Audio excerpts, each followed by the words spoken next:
to get this meeting going. All right, thank you.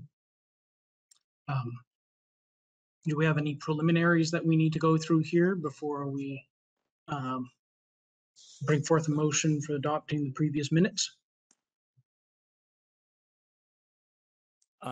Yeah, I'd like to make a point that last month I wasn't sure if there was actually an AIBC representative present for the ADP.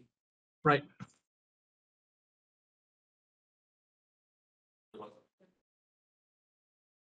Yeah.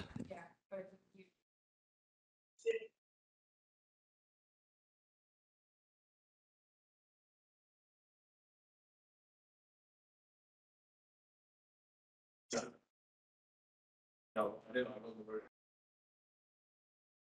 All right, so do we have any other issues with the previous set of minutes? That was my only point. Right.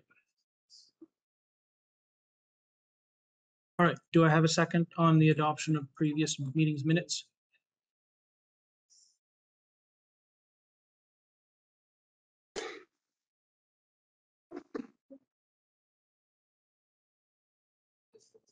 Great, thank you. I will call for anyone opposed. Great, adoption's unanimous.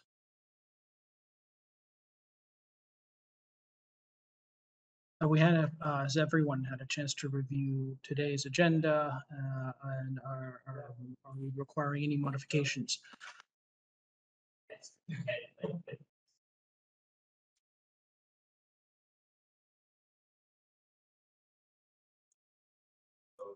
Great, I'm going to take that as a no.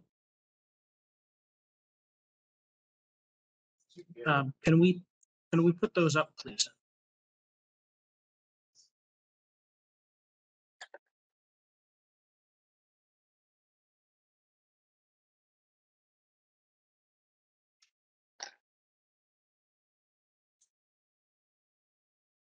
Sorry, Charles, can you just repeat that? Could we put up the agenda?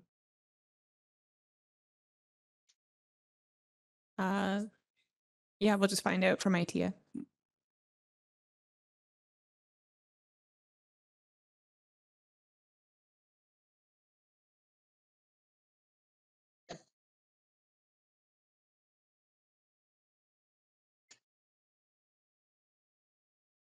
Do you have the agenda? Yeah, we'll just grab the agenda and read it out if that works. Oh, that's great. Just so we know what the next item on the agenda is. That's okay. I can pull Charles, would it be okay if we just read it out for you? What the first item is? Well, I've got it up on my screen right now. I So think so. Oh no, sorry. This is a report.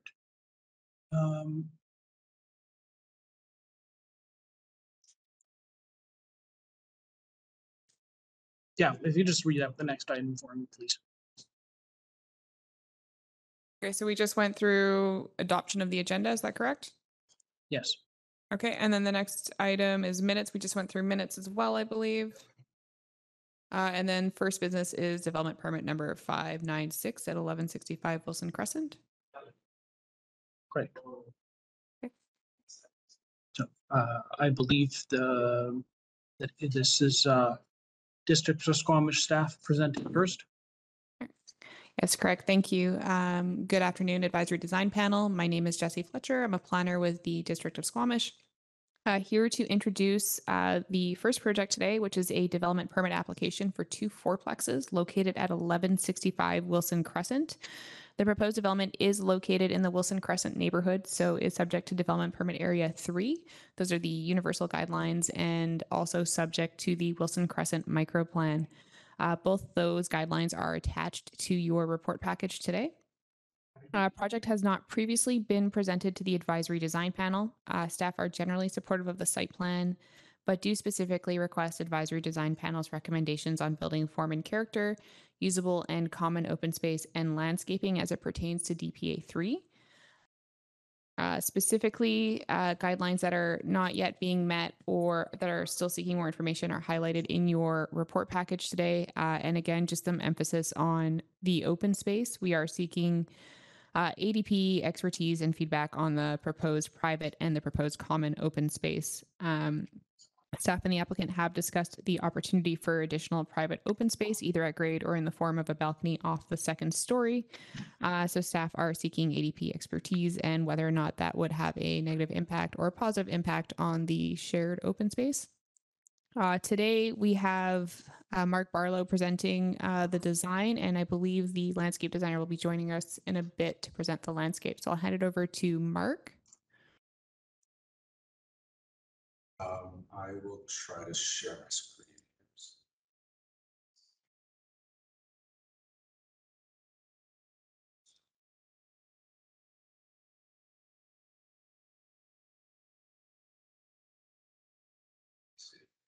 Just trying to go full screen, but everybody see the presentation screen? Yep. So yeah, we'll get started there. My name is Mark Barlow. I'm the owner of Method Design Group, residential design company in Abbotsford, and to work closely with Cameron on this project. The development, as Jesse mentioned, consists of 2 quadplex designs located at 1165 Wilson Crescent. The proposed development. Sorry, Mark, not to interrupt, but we Sure. can't hear you on our end. Is there any way you could maybe move closer to the microphone or raise your volume? Sure, is that just here? Sure. Is that any better there if I kind of hold the microphone up?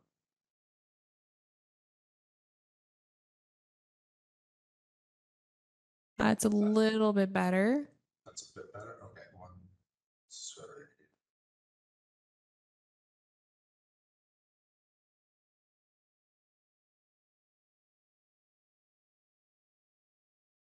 Sure, just 1 second.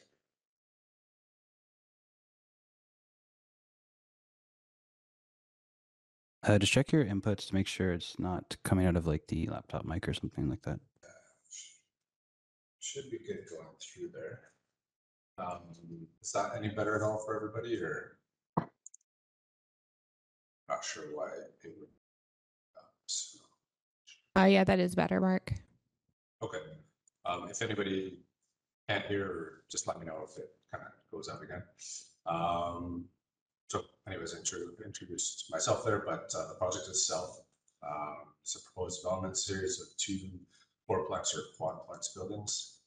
So there's a total of 8 3-story units, on a 16,000 square foot lot.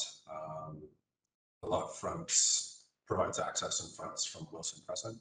The proposal is located within the R1 zone, accommodating low density multi-unit developments.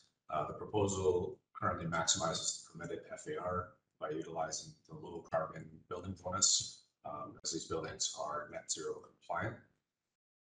Each unit, move through here. Sorry, I forgot to do this while I was fixing the microphone. This is the site plan here with the 2 buildings. I'll get back to it. There are 2 site plans here, and the one on the right hand side is sort of a adaptation based on the last discussions with Jesse and trying to kind of accommodate a bit of different space there. But the units themselves are approximately 1,150 square feet of living space. There's 500 square feet of garage storage on the main level. Maximizing that storage space allows homeowners to store bikes, kayaks, outdoor gear, so they can hopefully enjoy everything Squamish offers. The narrow property dictated vehicle access down the right-hand side, one side of the development. Visitor parking spaces are located at the far end of the site. Shared waste room is at the front along Wilson Crescent. To achieve the density and garage spaces required, we chose to create a separate pedestrian access down the west side of the property. This space hopefully creates more of a community feel, promotes interaction between residents, proximity to the buildings and the property itself, location of the house on secondary school, large open spaces. Hopefully this development, along with Squamish's surroundings, can encourage a healthy lifestyle. Currently, the site plan prepared by the landscape designer shows green space and then planter boxes or veggie plots, that sort of thing, across from each unit's entrance.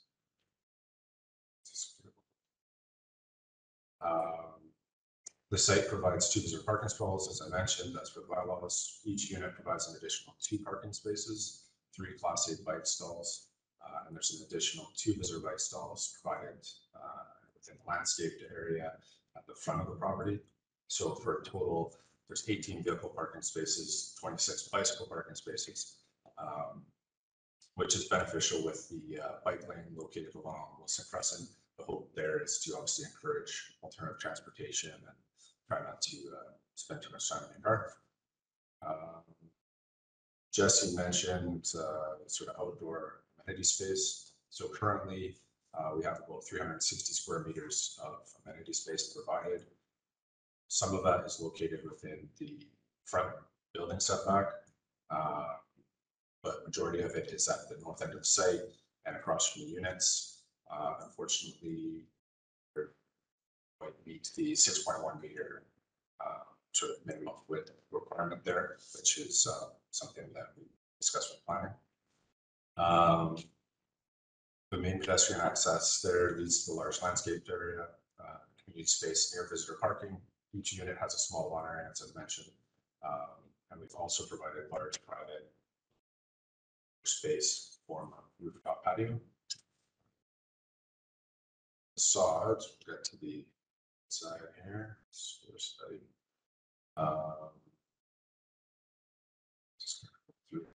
The facade utilizes obviously very vibrant color palette.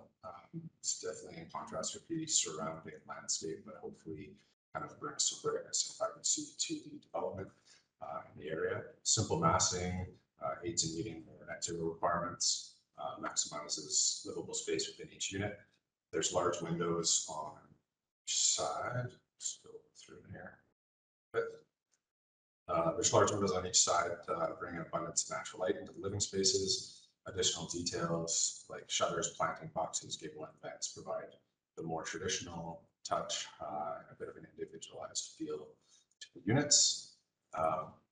Together with the landscape designer, we're hoping that this project promotes a sense of community for its residents while fueling and setting out for lifestyle.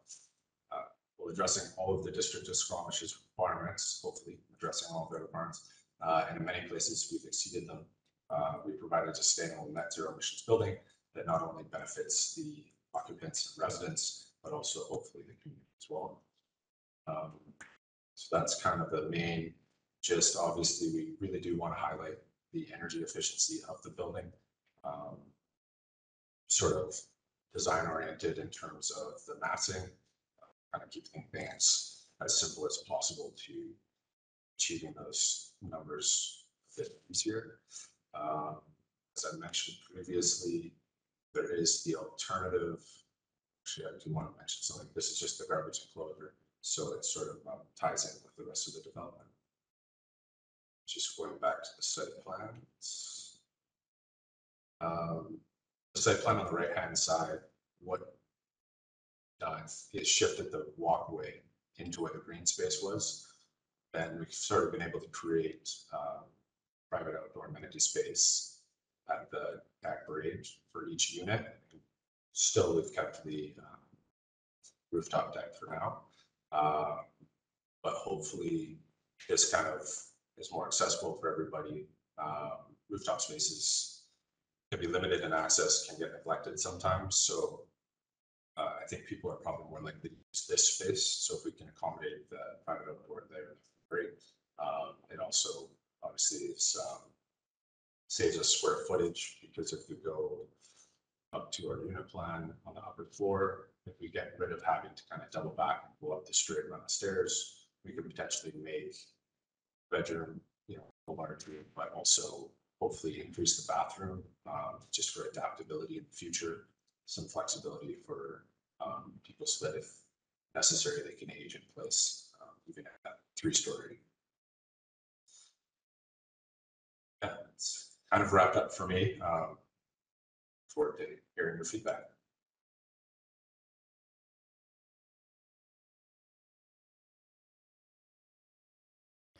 Thanks, Mark. And Cameron, I don't see Catherine on the line. I've not been able to hear back from her at all. So apologies for that. Mark might be able to say a couple words about the landscaping, and I'll be here to answer any kind of questions. I'm going to keep sharing my screen too, just because.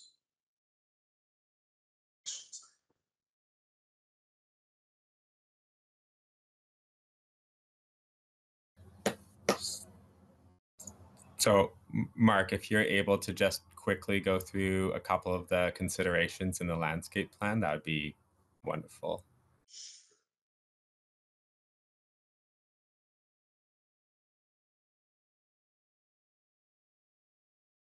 See here.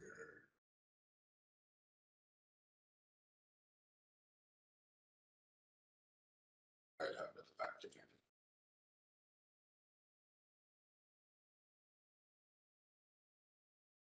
So, part of the landscape plan, obviously there's the larger community space at the back, kind of a bit of a sandbox play area with basalt pillars. Again, sort of kind of drawing people back there. It's a nice quiet place, sometime to kind of meet up, have a coffee, that sort of thing. This is based on the first site plan, the original site plan, without the private space. So each unit would have has a planting bed along the pedestrian walkway that's right next to the building. So then there's a Hey, Mark, sorry, could you speak up a bit? We're having a hard time hearing you again. Sure, no problem. Yeah, there's where do you want me to start again, or are you okay? Why don't you start again? Sure. So sorry, at the north end of the site is the outdoor amenity space.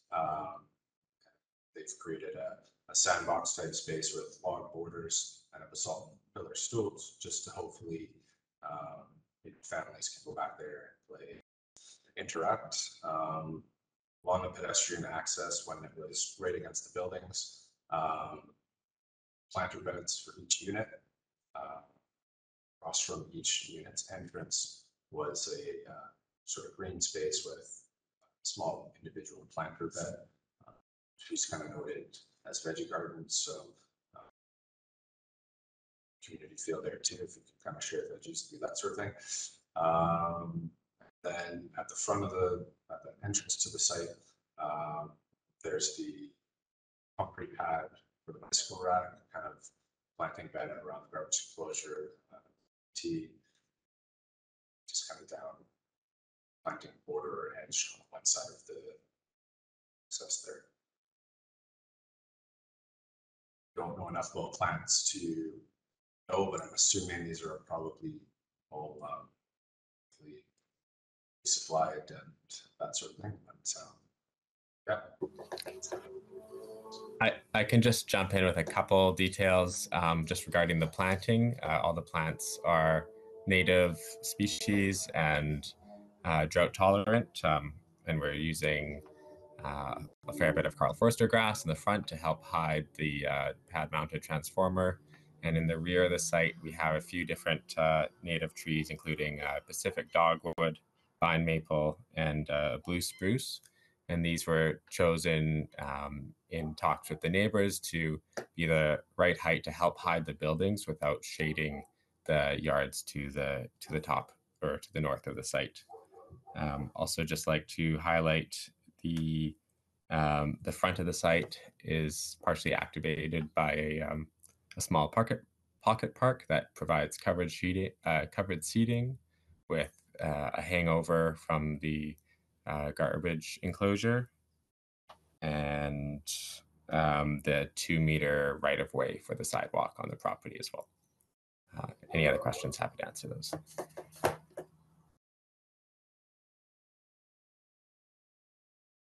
Thanks, Cameron. I'll pass it back over to the chair.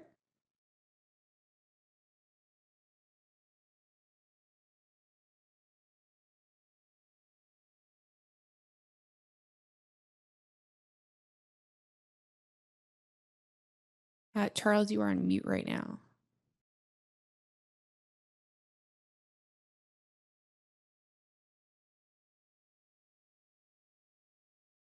Thank you.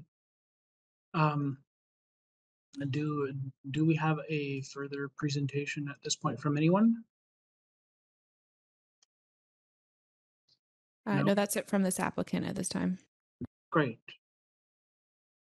I believe we're simply going to open for questions from panel. Who's the first person on the list here? That would be Jamie. Would Jamie be the first panelist on the list? I can go first. Thanks, Charles. Just a question to staff quickly around procedure. So the DPA guidelines say that the landscaping plans for new development should be prepared by a member of the BC SLA or a qualified professional. What does that mean in practice? Qualified professional, and is that met at the on this project?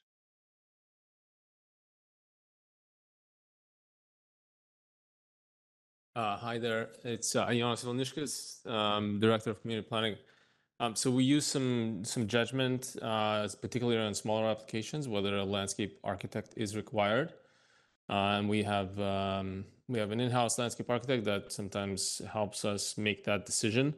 On small projects such as this, often it isn't a requirement. So we review the submission, and if it looks adequate and it's not a landscape architect, then that's the point where we make a decision. And so in this case, that's the path that was taken. Okay, yeah, thanks for that. And then questions to the applicant. Firstly, about the net zero standard. I'm just wondering how that's achieved. What's the energy step code target for the project? And then I presume there's some on-site generation of electricity. I didn't notice in the package, I might have missed it, if there's PV panels or some other source of electricity generation.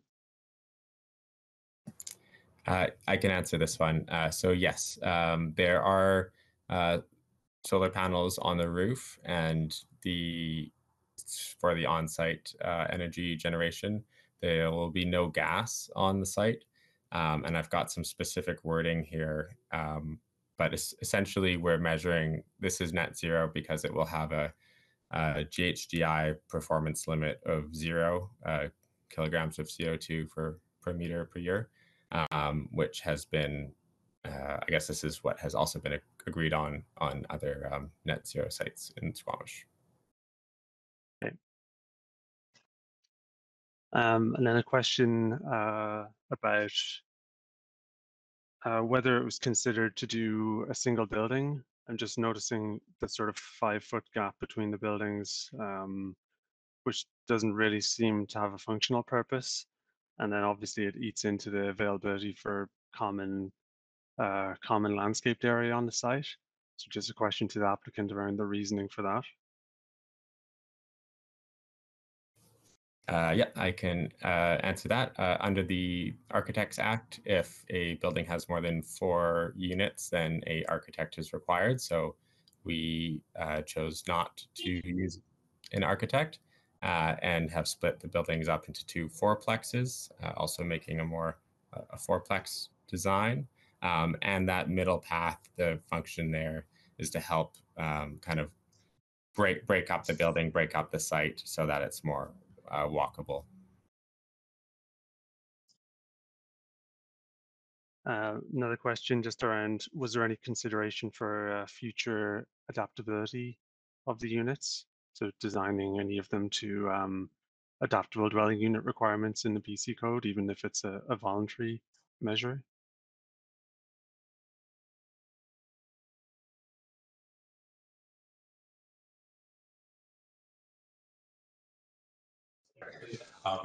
Yeah, we did look at it in terms of the units themselves. The sort of adaptability or benefit would be basically. Hey, Mark, sorry, could you again speak a bit louder? I'm just having a hard time hearing you. Sorry. No, that's okay. Yeah, we did look into it. Unfortunately, we didn't have the space to accommodate sort of the larger adaptable spaces, which hopefully if we kind of go with that second site plan, there's flexibility there on the upper floor to help provide accessible washrooms, and then also straight run of stairs. Hopefully, if that need be, lifts could be installed to get people up through the building. Okay, those are all my questions at the moment. Thanks. Great, thank you. Sorry, John Chapman.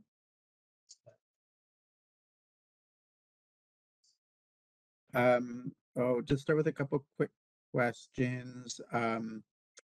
Just to confirm, is the idea that the sandbox and the vegetable gardens would be installed as part of the development? Okay. The drive aisle, is that the minimum? Is it already at sort of the narrowest dimension that works? There's no opportunity to narrow the drive aisle? Okay. And okay, that's it for my questions, I think, at this point. And then just one quick comment before we get to the comment period. It would be nice to have had those renderings included in the package that went out to ADP.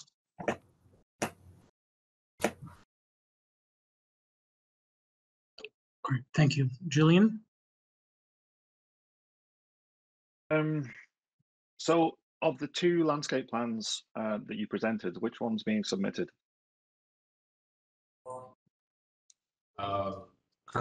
Currently, we haven't even had a chance to discuss the second option with planning. It was just something that they requested, was potentially having some ground level private amenity space. So we have to go through that. But currently, it would have been the sort of veggie planters and the one on the left there would have been. Okay. Yeah. Is there any consideration for the fence design? Is there a fence? Along the property line, there is fencing. With the alternative potential solution, it was sort of having a fence or gating kind of running along each unit to sort of individualize their patio space and break things up that way, I believe. Was there any other consideration given to the sandbox and the location of the sandbox? Not that No, the sandbox location was chosen so that it's shaded from the sun predominantly, and then also in a space that is clearly not kind of attached to a unit. And was there any consideration for an alternative to a sandbox? Yes, we also had a accessible picnic table as an option, a small playground as an option, or possibly a slack line, but we landed on sandbox just for because it kind of captures a younger age of kid playing, and felt that bike racks and other things were kind of for older kids.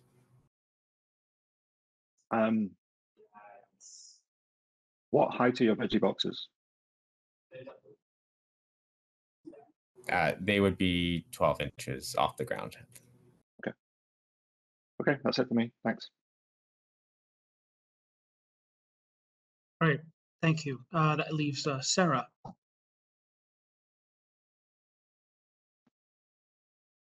I missed the where the second set of drawings would be that would potentially allow for adaptability on the, I believe it would be on the third floor because it's only a powder room on the second floor. Where would those drawings be? Because it looks like the bathrooms are 5 by 8, so I don't know how they could ever be adaptable. That's the difficulty. Yeah, we didn't provide that, but if we don't have to, if we aren't providing access to the rooftop patio space and putting that private space on the ground level at grade, then we would revise the upper floor layout to allow for that. Again, it's something we've just started working through, so it's a bit flexible, I suppose, at this point, but it would be something we'd look to try to achieve. Okay. Yeah, I guess that's all my questions at the moment. Thanks. Thank you. I believe that's all of the panel members. Luke from Council Chambers. Okay. Great. Yeah, sorry, I turned up in person. I guess a question for staff would be the variance that they're asking for the usable open space. How much of a variance is being asked? Sorry, I left my notes. I believe in these drawings, they met the bylaw, but just, Cameron, am I correct on that one? But at the expense of private open space that was visually accessible by the unit. So we're trying to figure out what the balance is there in terms of visually accessible private space at the expense of common open space, vice versa. But that would require variance to the common open space, which doesn't happen right now. Okay. Clear as mud? Crystal. Yeah, for the applicant, what were the considerations for the form and character of the context and the neighboring buildings? There wasn't any information included on the set for like the neighboring buildings, basically.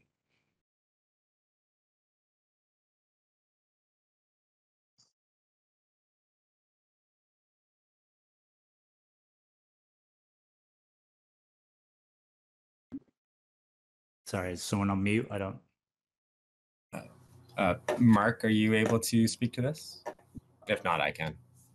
Sorry, it was about the neighboring. Yeah, I could rephrase my question if you want. There wasn't any, I couldn't see any information on the context plan for neighboring buildings as to where they are. So I guess one would be, how does the building affect the neighboring buildings? And two, what were the considerations given to the form and character of the local area in your design? Cameron, did you want to speak to the neighboring properties that you? First, yeah, I can speak to some of the neighboring properties. There's currently on the current site and the properties on either side of the site, there are single-family homes from an earlier time in Squamish. So we looked at a more traditional, kind of repeating that in this project by being informed by those more traditional building designs, so more craftsman as opposed to modern, but in a more modern form, as there's townhouses to the north and the south of this project. And we kind of wanted to kind of bridge the gap by doing fourplexes. The color palette was selected for kind of two reasons. One, it's a bit of a bright maritime colors, kind of referencing the ocean and the sea and like coastal towns, which Squamish actually is, that nobody knows about. And also the color of fall leaves as well. So it's both a coastal kind of narrative as well as a changing of the seasons. And it's bright, friendly, happy colors as opposed to some of the more grays and blacks in some other buildings. Thanks, Cameron. Yeah, I didn't see on the plans, are there any provision given for mechanical and electrical rooms as well as? There's space on the main level due to the flood control. So it's just in behind the powder room.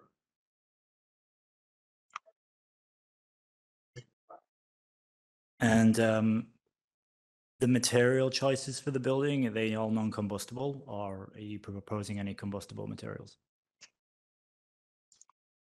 They're non-combustible. How wide is the landscape strip on the east of the drive aisle? I believe it's 18 inches. Okay, thanks. And the PV panels that you mentioned earlier, whereabouts on the roof will it be located, given there's a patio up there?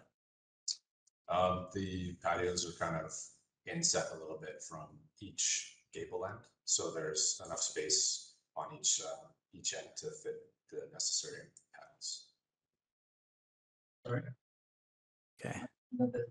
And then, sorry, my last one was the outdoor area at grade. You're activating it with the sandbox and planters. Like, are there all those dimensions a minimum of 6 meters? And do you foresee like being able to activate it any other way?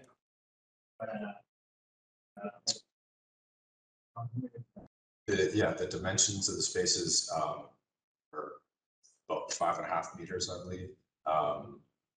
It didn't take part in the kind of layout landscape side of things. I do feel like the secondary site plan is a bit more successful, but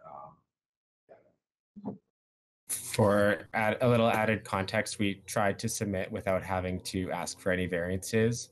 So that's why our submission, meets the amount of public usable open space. But yeah, with discussing, I think we like the second option, and it can provide more usable outdoor space for everyone. Okay, thanks. That's my questions for now. Thank you.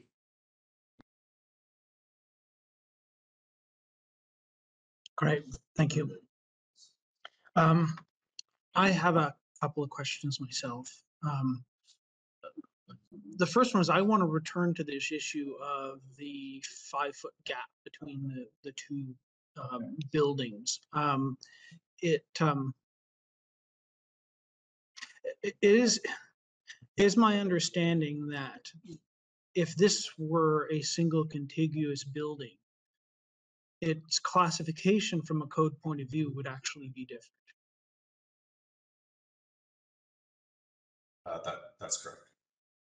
Right. So it's not really an issue around whether or not a registered architect is required on the project. It's more of a building classification decision. Yeah, I'm just regulated by the regulations that just came out there. So like Cameron had mentioned, if the buildings are connected and there's more than unit, it's the number of units would change classification. So I suppose there'd be a potential for a fire separation there, but that's the reason for the separation requirement. Right. Now, this is a question directed more to staff with regards to the policy from the municipality's point of view with respect to these kinds of code issues at the development permit stage. I mean, is that 5-foot gap between the two buildings in fact, sufficient? Has someone looked at the entire kind of code approach for this building? Because I can see a lot of potential issues here in terms of access and egress. And I'm not certain whether these things have been fully considered in this design.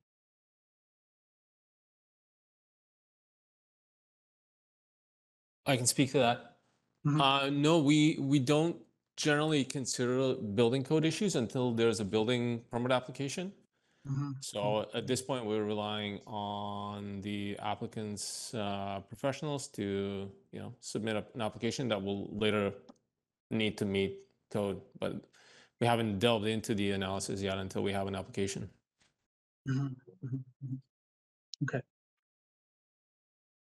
The current project does meet all the zoning requirements, maximizes density requirements, etc. So Right. setbacks, fire ratings, all that.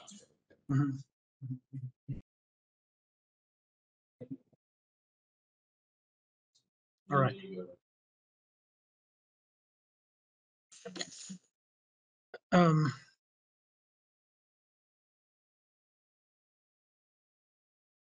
Again, maybe more directed to staff rather than proponent here.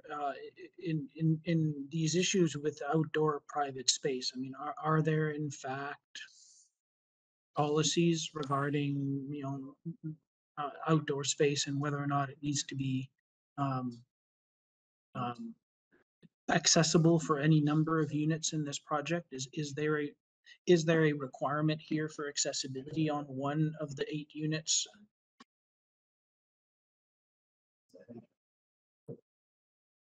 No, through the chair at this point, there's no policy that any of the units need to be accessible, though considerations for accessibility are included in our policy. All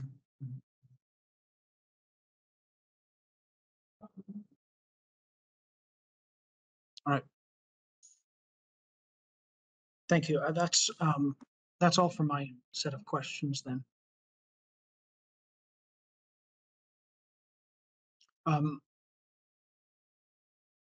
Yes, Sarah? I mean, OCP does recommend 10%, I think it is, for accessible units, but not specifically the type of units. So.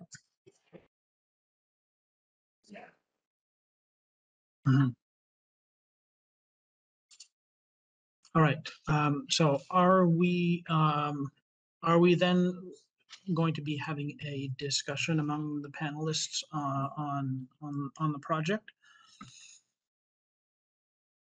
Yeah, I think this is where we normally go into the commenting period.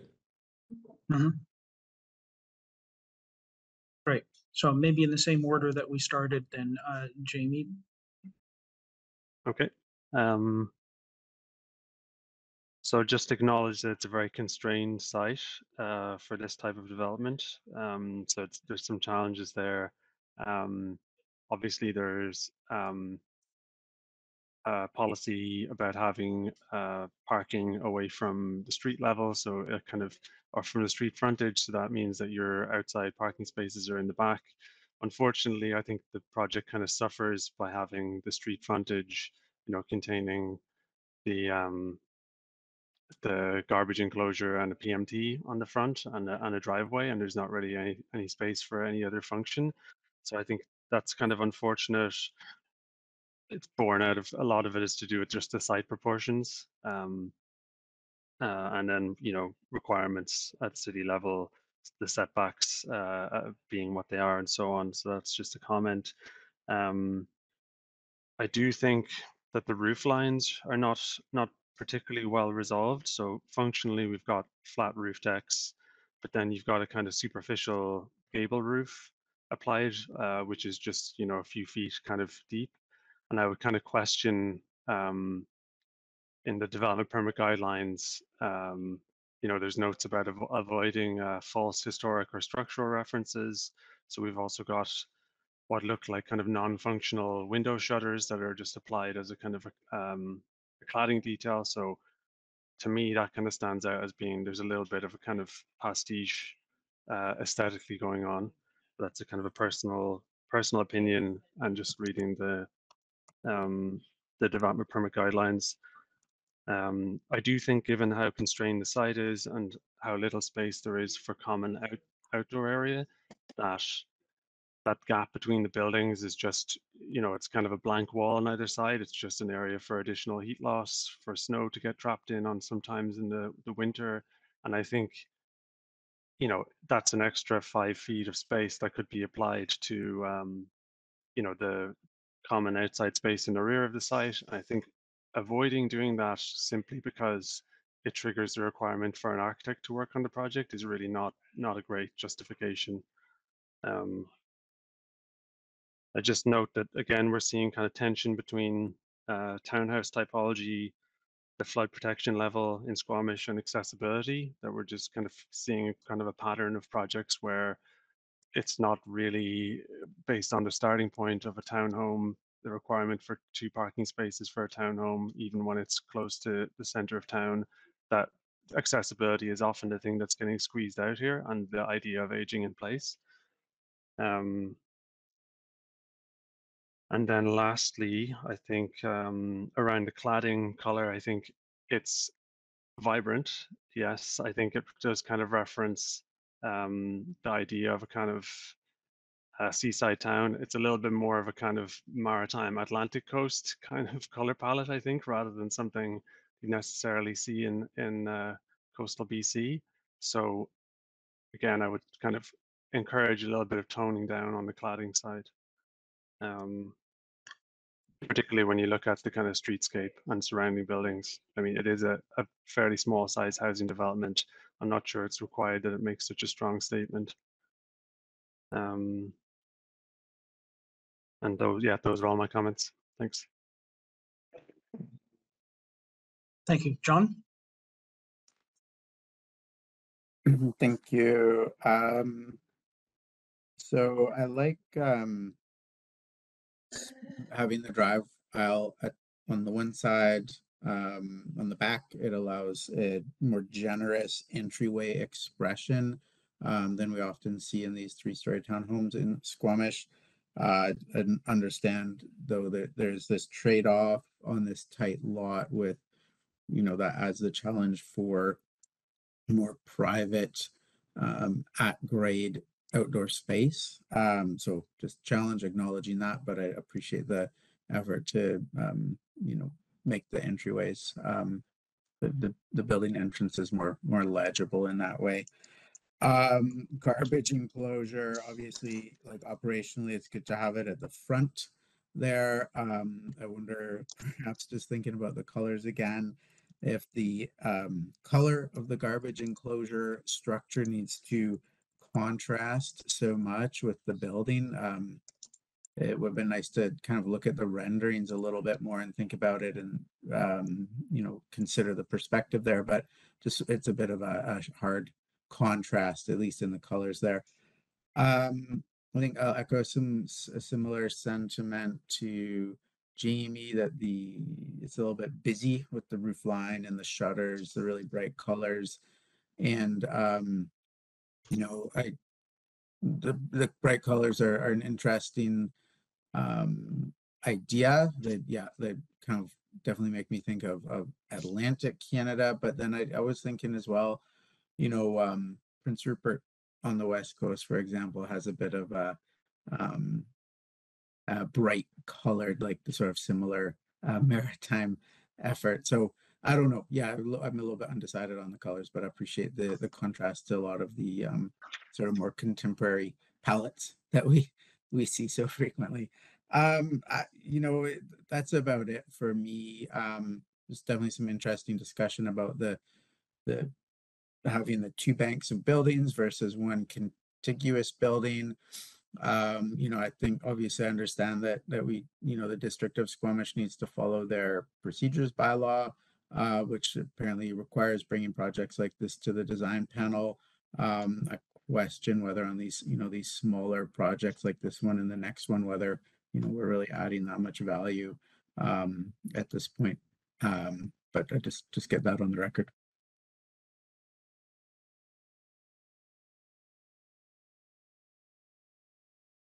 Great, thank you. Julian? Thank you. Thanks for the presentation. I think it's unfortunate that there's no registered design professionals submitting this application. I just want to start with that, really. I would like to see a site plan that shows the ground floor layout and the exterior combined. It's always useful to be able to actually see how the interior relates to the exterior. On the architectural drawings, there's no null arrows on the drawings, so I didn't know that null was up. I assumed it was. Some technical things with regard to the landscape. 450 mil of topsoil depth is insufficient for shrubs. 18-inch width on the east side of the drive aisle is insufficient in terms of width. We need 2 feet. The garden beds and the grass areas, the grass isn't viable. It will wear out. The garden beds should be universally accessible, which means that they have to be 30 inches high. There's no details with regard to the veggie beds, and there's no details with regard to the fencing. I would have liked to see both. I think it's unfortunate that the garbage and the PMT are at the front of the property. I think that more year-round screening is going to be required. Coal forest grass needs to be cut back in order to grow again in the spring. So there will be no screening at that point, or very little screening. The sandbox, they tend to be quite unsanitary, especially on the north side of a building where it's not getting much sunlight. I would think again about what that could be. I don't think programmatically it's a good fit. They often become kitty litter trays, essentially. Stylistically, I'm not sure you're adding a great deal to the context. I don't really buy it, to be honest. I like, I'm the person wearing the brightest colored t-shirt in the room right now. I don't mind the bright colors, but I really don't think it fits contextually. Norwegian fishing village, yes. Squamish, no. I find it incredibly twee, a little bit Disney, if I'm totally honest. I know we're not supposed to comment on style, etc., but I need to let you know how I feel about that. The outdoor amenity on the north side of the building, it's not a great idea. I think it'll be an unused, unloved space ultimately. And the whole notion of having the split down the middle of the building because it would trigger the requirement for an architect, I don't think that's acceptable. That's acceptable. So those are my comments. Thank you.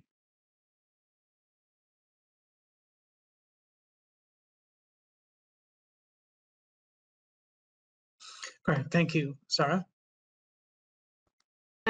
Yeah, I mean, I guess I would just like to say that if there are going to be some other considerations for public outdoor space, as in decks, that would have been better to have had that sorted out before it came to us, because that's going to have a significant change to what's being presented. I would echo what's been said before, is I think that 5-foot space could make a difference to actually having some outdoor amenity space. I noticed that there isn't, in the visitor parking, typically there's one accessible visitor parking space so that somebody could come.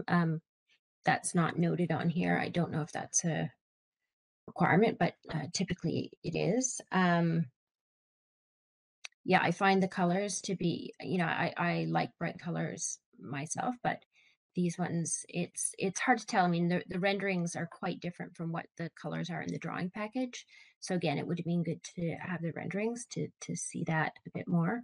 But yeah, a bit more muted would be best. And then, in terms of adaptability, a 5x8 bathroom will never be a wheelchair accessible bathroom. However, I mean, there could be backing in walls for grab bars in the future, as well as backing in electrical for future stair lifts. If that is the way that you're going and you are saying there's going to be some adaptability, then you must have those things in. But that's up to planning to follow up with that. So thanks. Great, thank you. Luke?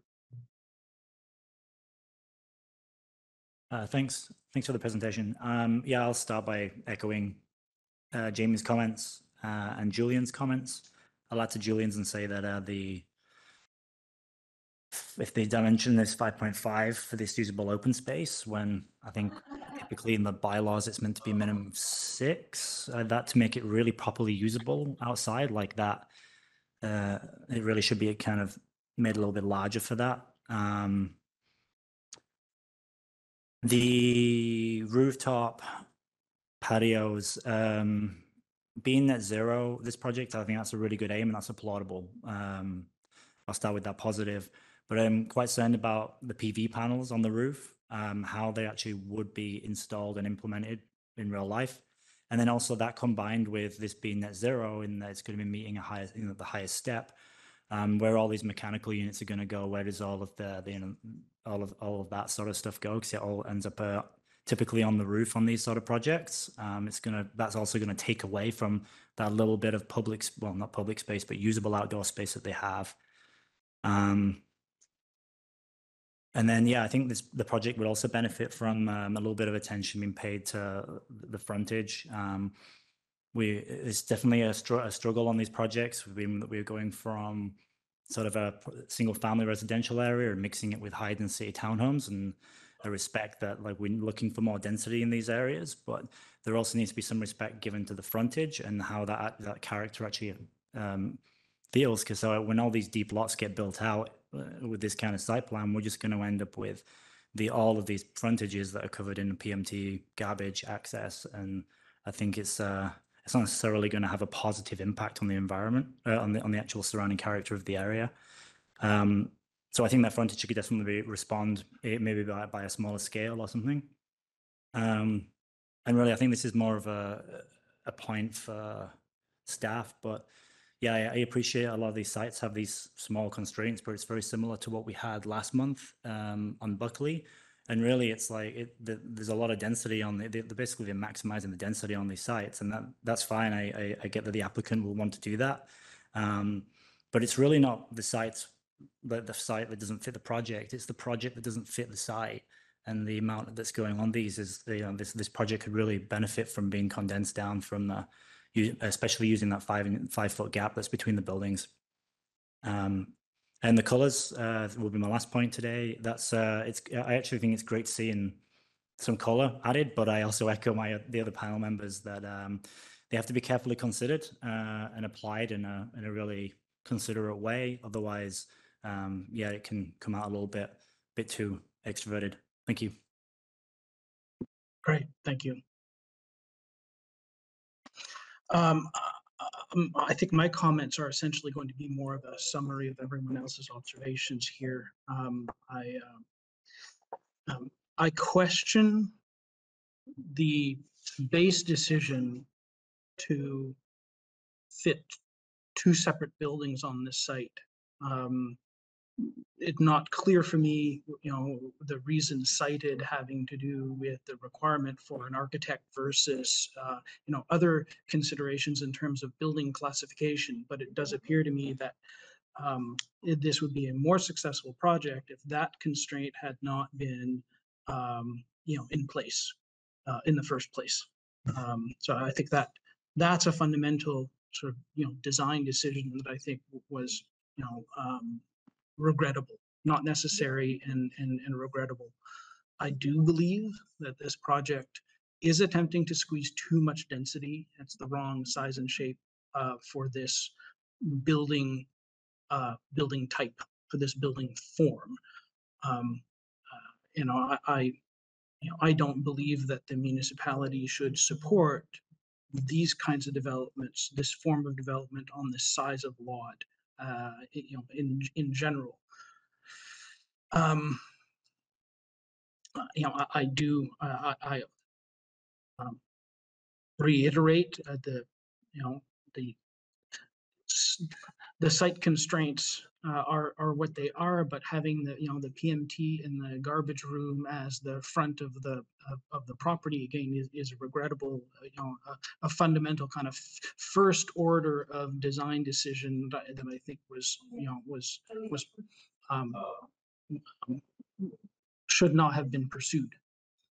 I think having the rooftop deck as the only kind of real usable private outdoor space is a reflection again of trying to squeeze too much density onto too small of a site. It's not an ideal situation. I think the outdoor shared or the outdoor shared space with the sandbox is bordering on unusable and of no real consequence. It would probably be better without the sandbox if it was, but it's still too small to be, really usable. Again, it's a symptom of the wrong, building form for this site. um, you know, this is a design panel, and you know, we're all people who have been, you know, selected to participate in this process on behalf of the community because of our, you know, varied expertises and is therefore appropriate, you know, for us to comment and, you know, provide advice with respect to, you know, color. But that is the point, though, is it's advisory, right? What we need to keep in mind, I think, you know, ultimately whose decision this should be as a matter of public policy, right? It's appropriate for us as panel members because you know, the representatives of the community for us to comment on that.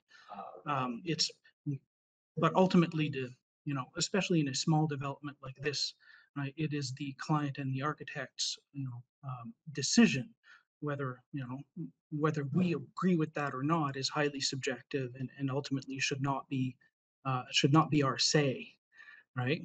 But more importantly, it certainly should not be, you know, I don't think anyone wants a situation where uh, our buildings, you know, only reflect the, you know, the taste of people with quote unquote expertise and does not reflect the diversity of the community, right?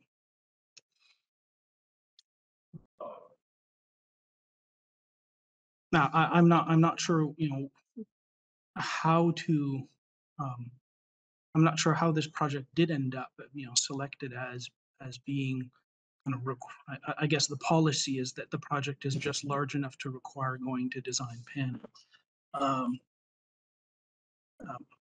My recommendation and the motion I would propose, you know, normally would be that I don't think this project is ready, properly, you know, fully designed or properly documented, and requires a lot of work before it, you know, the design panel can really support it. And I would like to see it returned for that reason. I don't. But on the other hand, there's question as to whether or not, as Julian said, whether projects like this really should go by the design panel. In any case, they are, you know, they are small enough that they should be outright approval, and should not, you know, should not be subject to the interference of you know, of municipal staff. But you know, since we're being asked, that's the motion I would propose.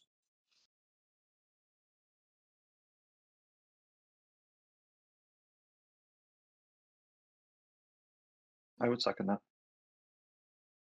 Great. Do we have any objections among the panel?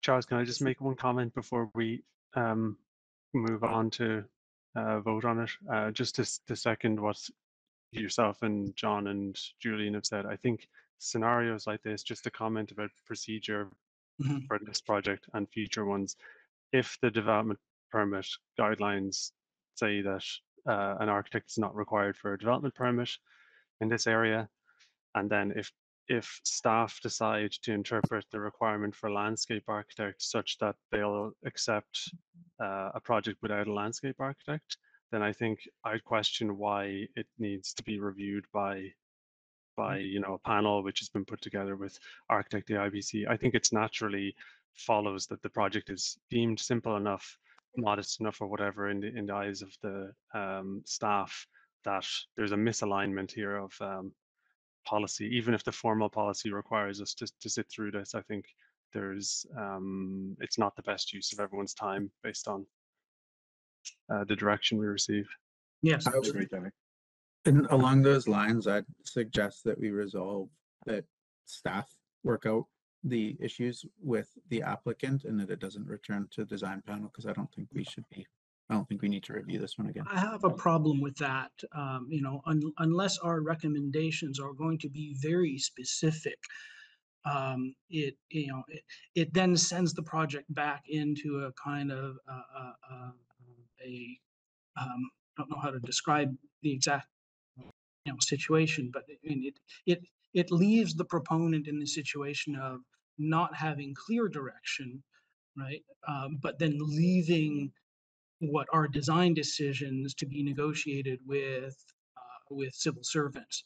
That's not an ideal situation either. So I'd say we either go with, like the project is good enough, because that's all we're looking for here is a minimum acceptable, level of design quality, right? Or we say, no, it's not met a minimum level of design quality, bring it back to design panel so we can comment back on it again. But when it comes to subjective idea, subjective issues or design issues, I don't want to leave it in the hands of municipal staff. I agree, Charles. I think the fact that it's come before panel already means that we have to see it again. It shouldn't, in my opinion, have come before panel in the first place. But it has, and we've commented on it as we're required to do so. And I think because of that, we have to see it again to resolve these issues.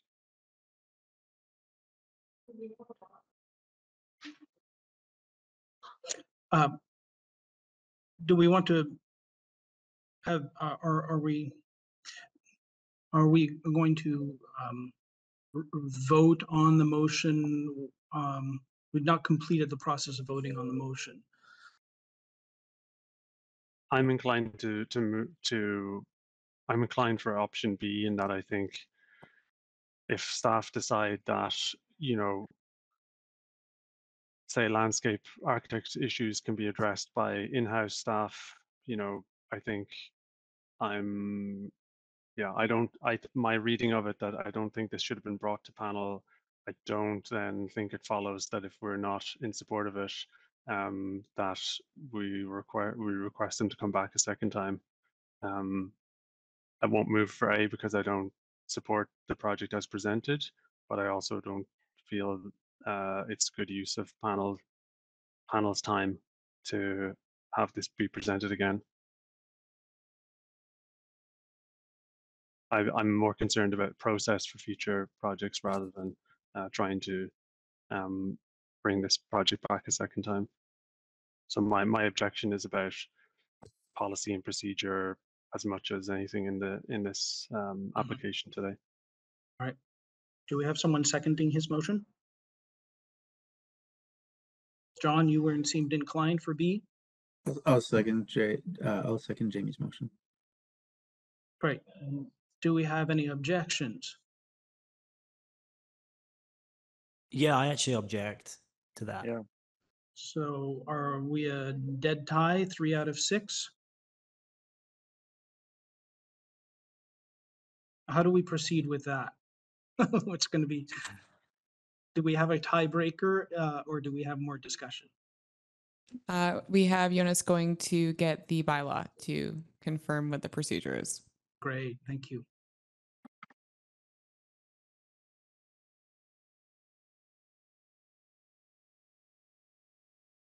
I'm happy to add a bit more into here as well and just say that given that there's variances on this project, like it seems that they're not necessarily supportable. And if the project was to try and make sure that those were like that variance wasn't accounted for and that they were actually meeting all of the open space requirements, like it does appear that it might need quite a bit of work to get the project to that point. And appreciating the other panel members' points about it, maybe not needing to come in front of us again, would it not be better to actually have it come in front of us again so we can actually make sure that that project is benefiting from our advice, considering the fact that we're not saying that we support it, but then we can at least try and support it later on and when they've actually done the rework.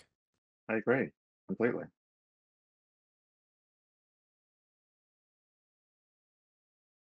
I'm willing to jump sides.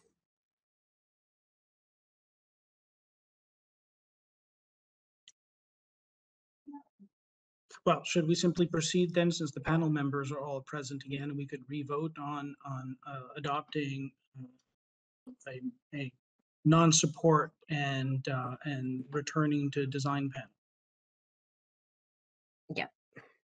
I would support Great. that. So can we vote on positive on that? 1, 2, 3, 4. That passes then.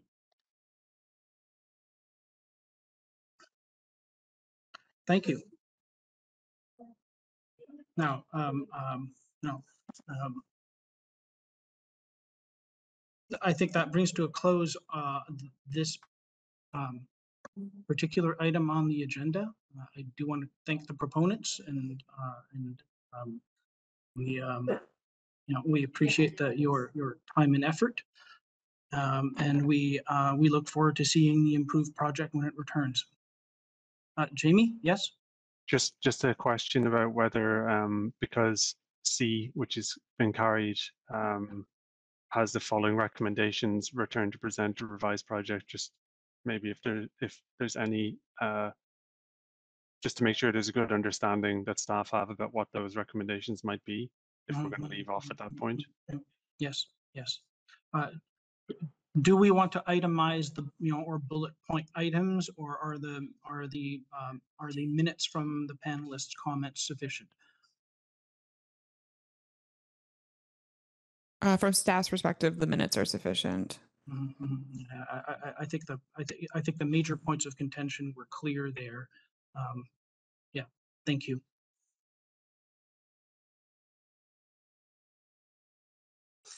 Should we proceed to the next item then? We should. Thanks, For a Cameron and break? Mark. Yeah, if you wanted to call a break, we can go get the next applicant ready. Yeah, 5 minutes sufficient? Yep. Great, thank you.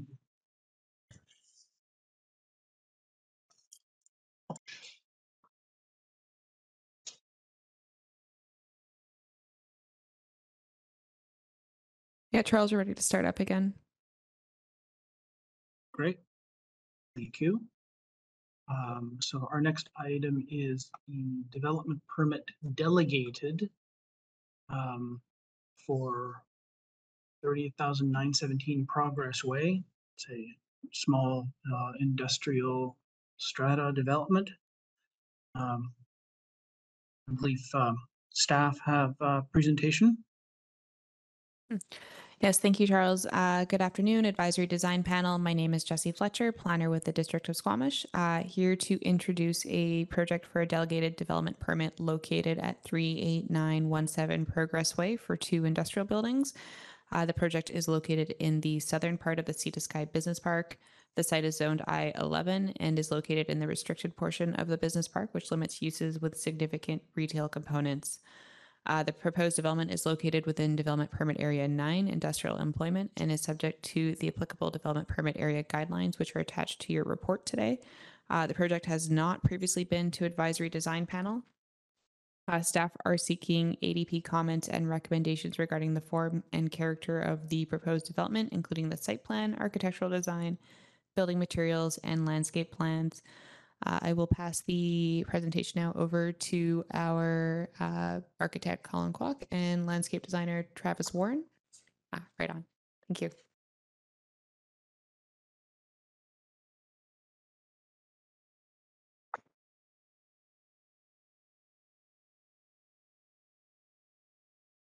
Good afternoon, everybody.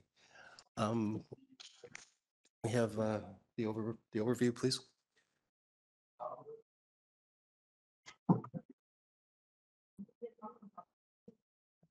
Just a background image while we talk. This is an aerial view from Google of the site, which is right in the middle. As time is short, I will approach this just as from the point of view of character. My working theory is that buildings are like people.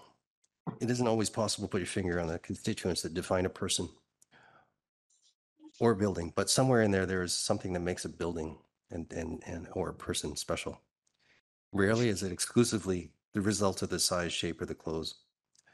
In pondering the character of the industrial park in Squamish, we thought about all the industrial buildings and tenant improvements we have done in Squamish and the characters we have done them for. In the 8 or 9 warehouse buildings in Squamish that we have built, are building, plan to build, or planning to build, and the dozen or so tenant improvements we have done, we have met some incredible characters. Many I now have the privilege of calling my friends. They are what make the Squamish Industrial Park what it is, and it is their character that I aspire to when I design buildings.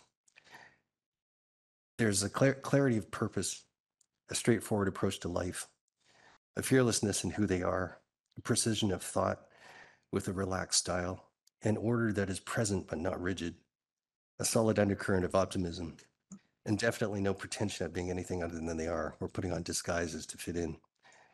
Intelligence that is visible without being overwhelming, and a quiet equanimity in being who they are. The buildings we're presenting today are mainly the color of snow, with natural heavy timber canopies and heavy timber fins. Siting, parking, loading, accessibility, and sustainability have been discussed over the last 6 months with planning. And we will go through some of the images and comment in a bit more, and then I'll let Travis, our landscape designer, take over and of course answer your questions.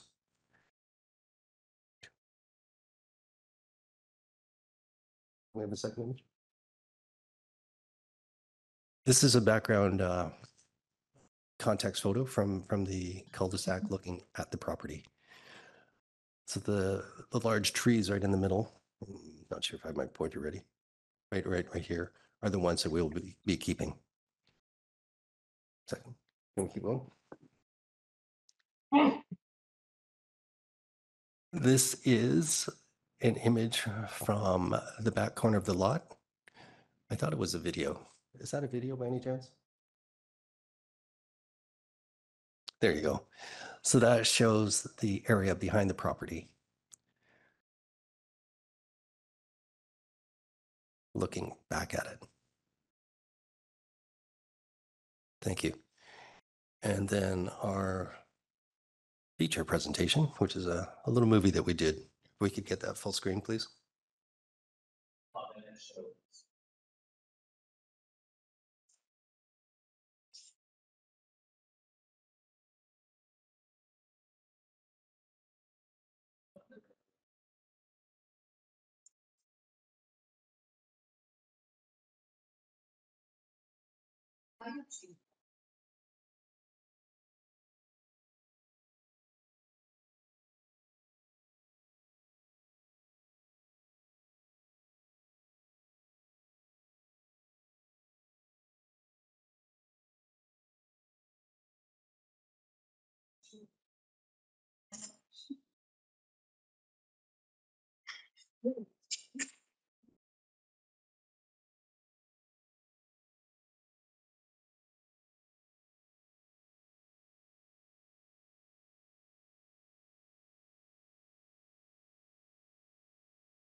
And if we can have the next image, please.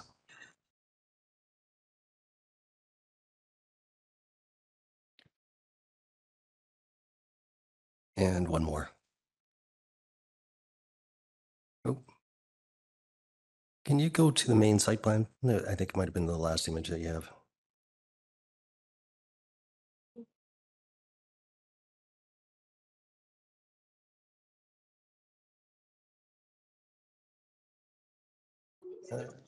You called it up before. It was a site plan?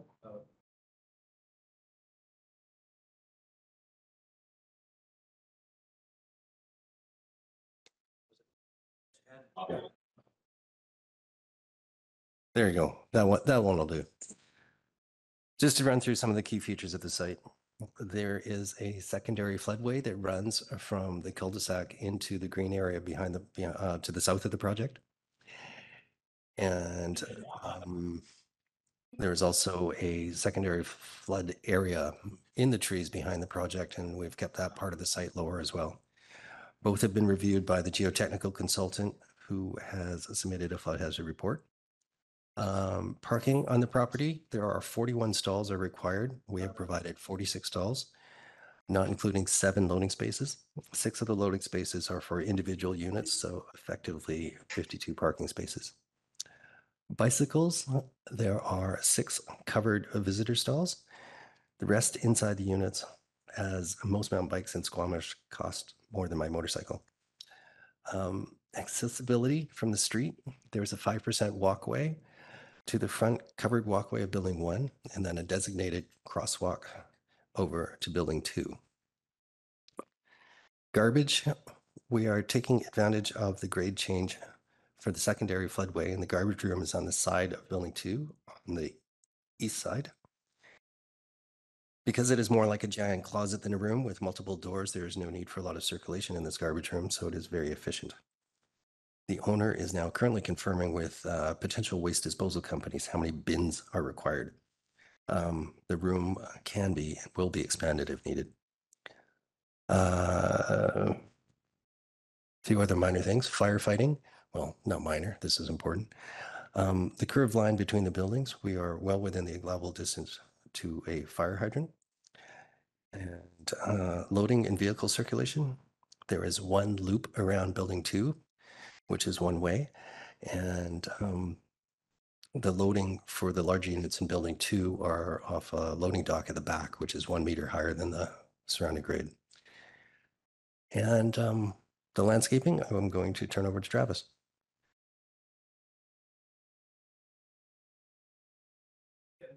The landscape image?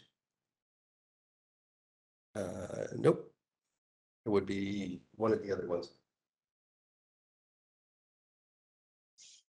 Yeah.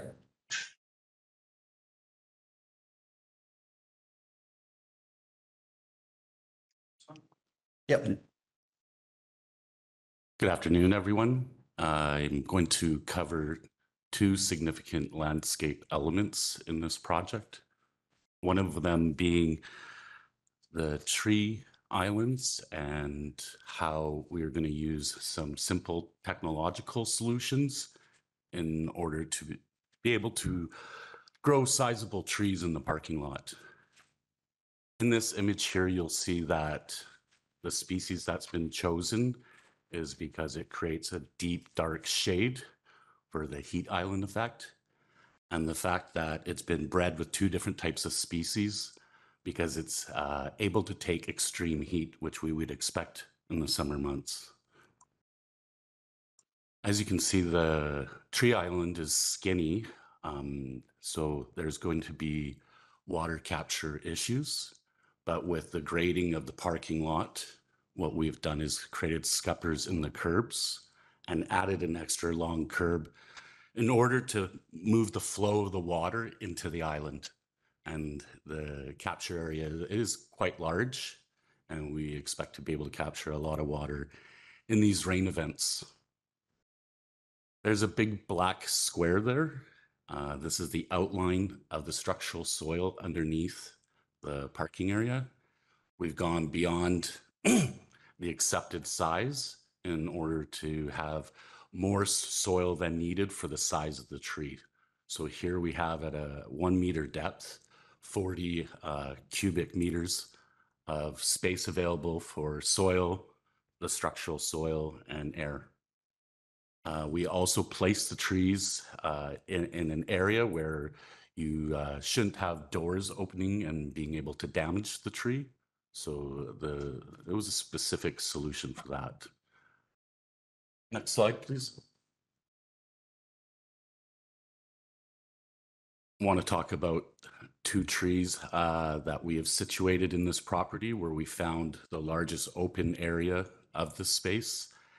This happens to be in the front driveway area. And we look to find a species that was bear aware.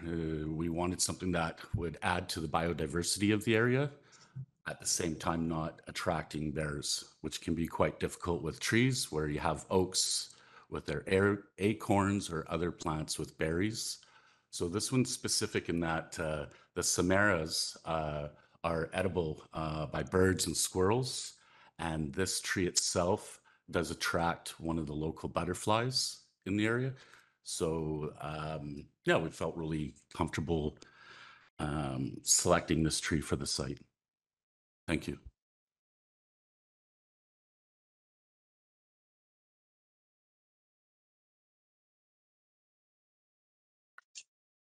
Great, thank you.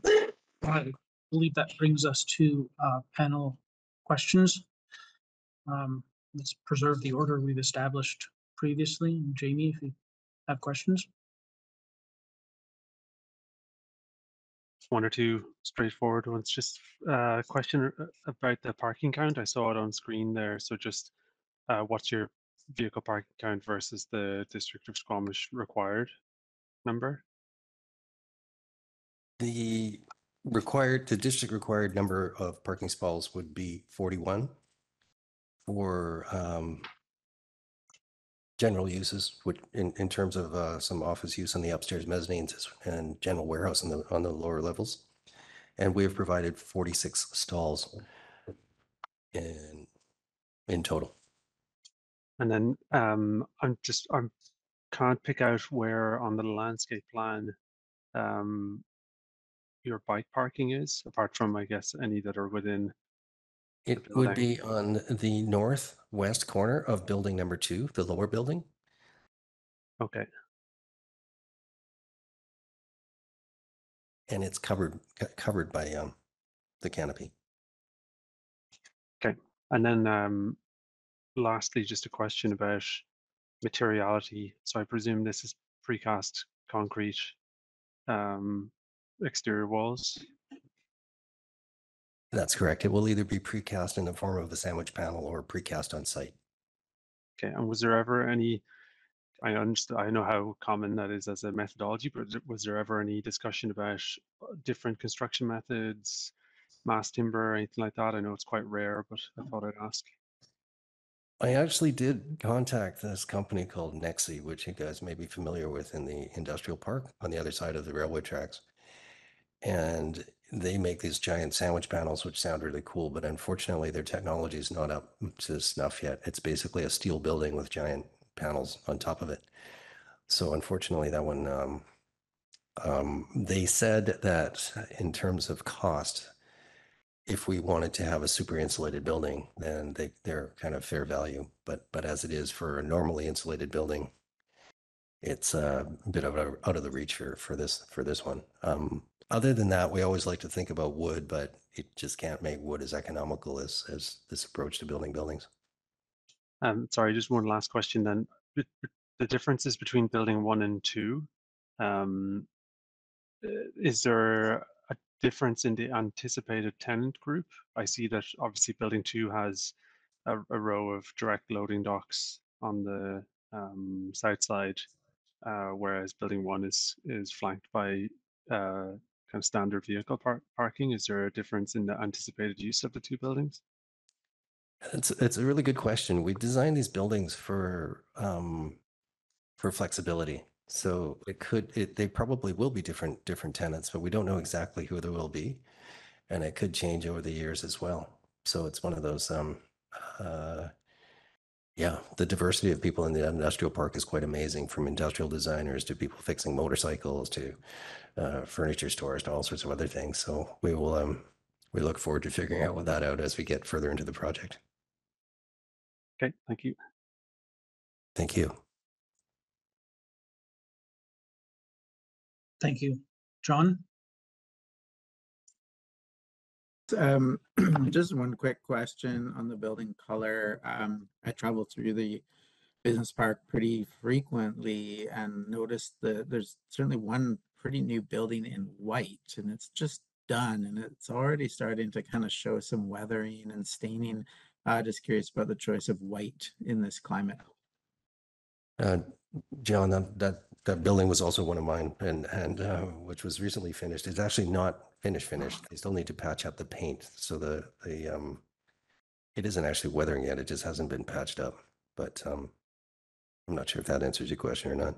Well, I guess just generally the question about using white as a in this climate for exterior color of buildings.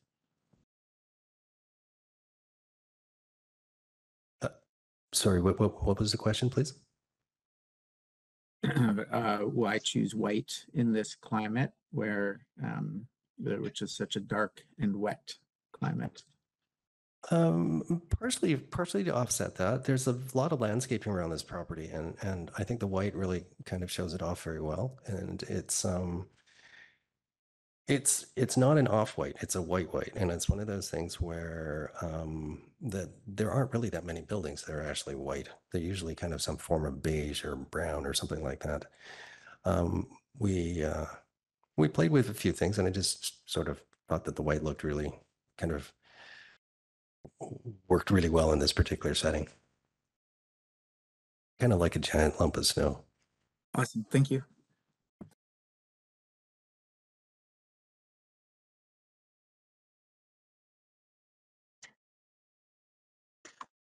Great. Thank you. Julian?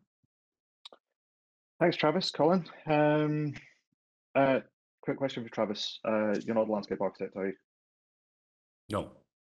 Okay. I'm not sure whose remit this falls under. What separates the vehicles from pedestrians in the pedestrian circulation areas?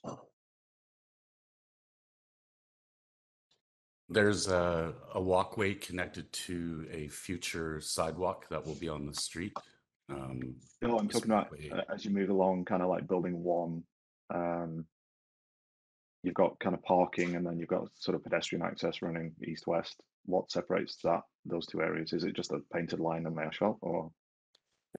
Yes, Julian, essentially there's going to be a concrete sidewalk, and then after that there's asphalt with lines painted on it for the parking stalls.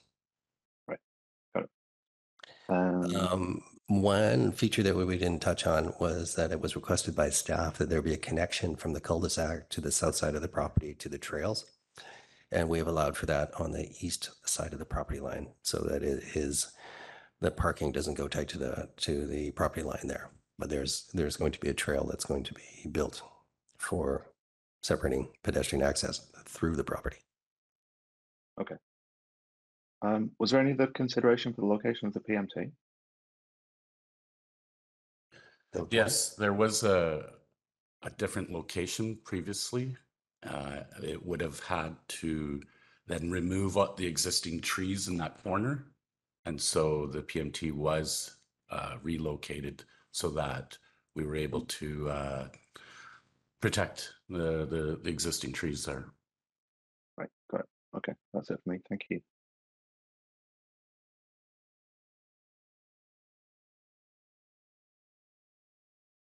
Thank you. My question is to district staff. Can you tell me what the parking requirements are for accessible parking? Thanks for that question, Sarah. I don't know them off the top of my head. And Do you know where I would find them? Maybe I can. They're in the zoning bylaw section 41.5, I think. In section 41, full zoning review will happen prior to this being delegated at this point. The zoning review that was done did confirm that there were enough accessible stalls, but I did not do that one, so I can't confirm it. Okay.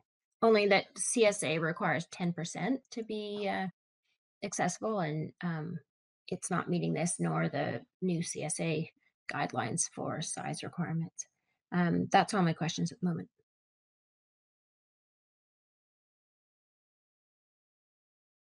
Great, thank you. We calculated that we were required to have 2 accessible parking spaces, which we provided, and they should be above standard for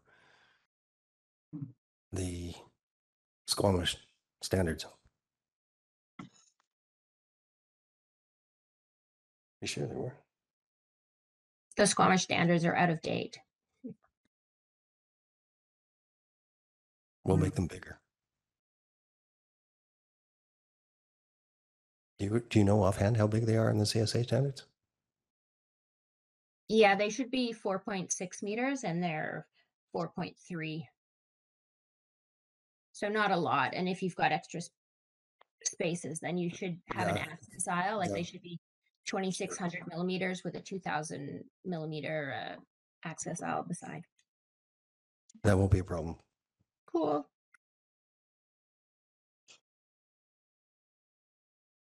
That's all my questions.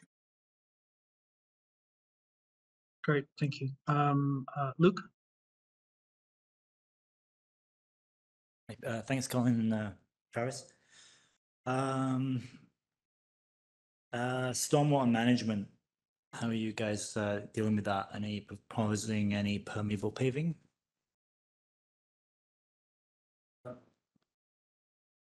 Here we go. We have full civil drawings. I'm not sure if everyone has a copy of those, but they have gone through the whole stormwater management in the civil drawings. So they're quite advanced, and it is permeable paving doesn't work on this particular site because it's so close to the water table, and also because of what happens in to mitigate any of the I believe the flood hazards when they do occur. So there's other things that are going on that I believe satisfy everybody's standards. Okay.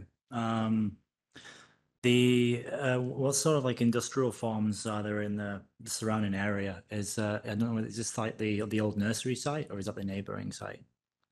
This is the old nursery site, which is currently, I believe, still for dog daycare site.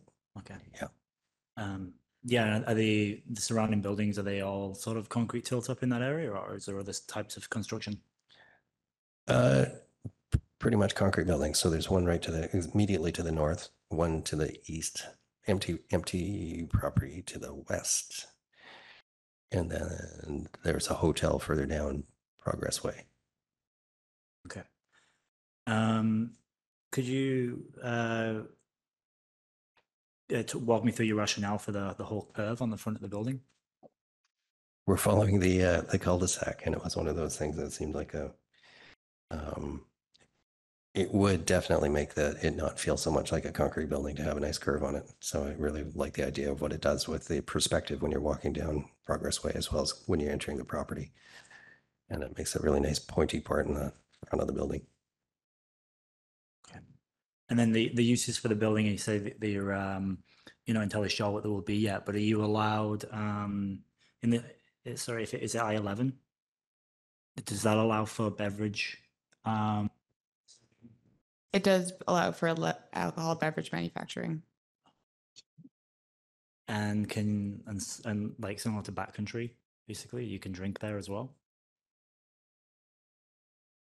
There are restrictions on that. I don't know what they are off the top of my head. Okay.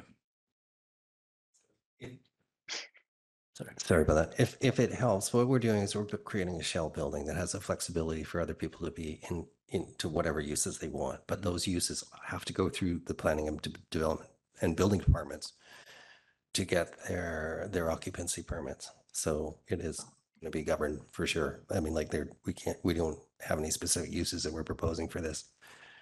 Yeah, I get that. I'm just trying to make sure that like if that use was to be proposed there's been a lot of problems here with like just make sure the all uses can be accommodated. So if that sort of use is going to be there, we should be sort of making sure there's sorry, this is more of a comment, but like making sure there's area for people to spill out and use it, right?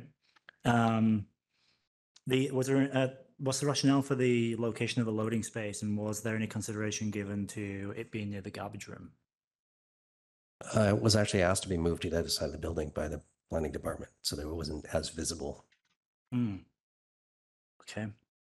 Any consideration to move the garbage room with it? Trickier because of the garbage trucks. It's harder for them to maneuver into the back areas there. Yeah. Okay. That's fine. It's not that visible a portion of the site because of the way the cul-de-sac works, and it's kind of down along it. Anyway, yeah. Yeah. Okay. That's all my questions. Thanks. Thank you. Great, thank you. I have a question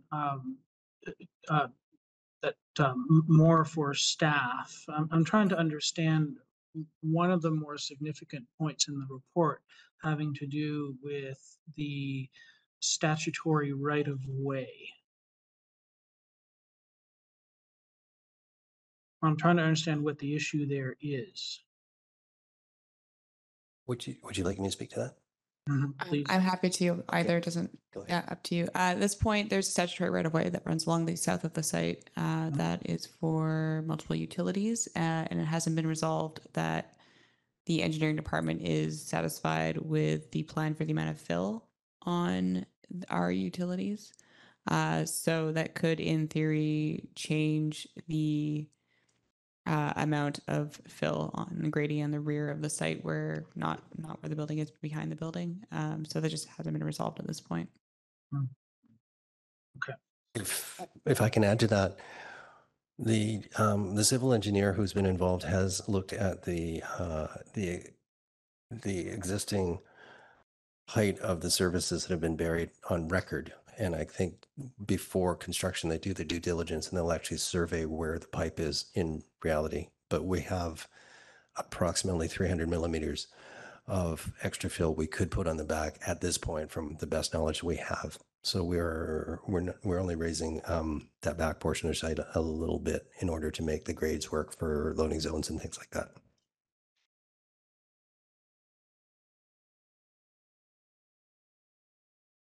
Great. Thank you.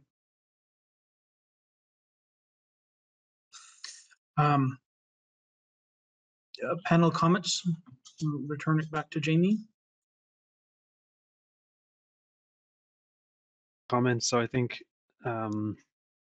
noting for projects like this where virtually all of the site is kind of either building footprint or hard surfacing, I think close attention should be paid to treating your parking minimums as maximums so that you don't end up making a problem for yourself in terms of restricted soil volume for trees, restricted tree canopy, so you get further kind of heat island buildup, infiltration problems. So I think some of the technical challenges around maybe some of the landscape items might be because of, providing an excessive number of parking spaces. And then I think the project could benefit from a little bit of giving over a bit more space to some soft landscaping, particularly as there's, quite a nice area in the front of the site between facing kind of wood canopies, which I'm imagining is kind of a more appropriate location for some of the more popular, gym, brewery, like those kind of facilities that seem to pop up in the light industrial zones. So I'd encourage the applicant team to take a second look at your parking count and your areas of hard surfacing. I think I support the continuous rain canopy across the frontages of the building. It's nice to have the loading spaces kind of separated away from that as best as possible. I think that the use of tilt-up concrete is a very efficient form of construction.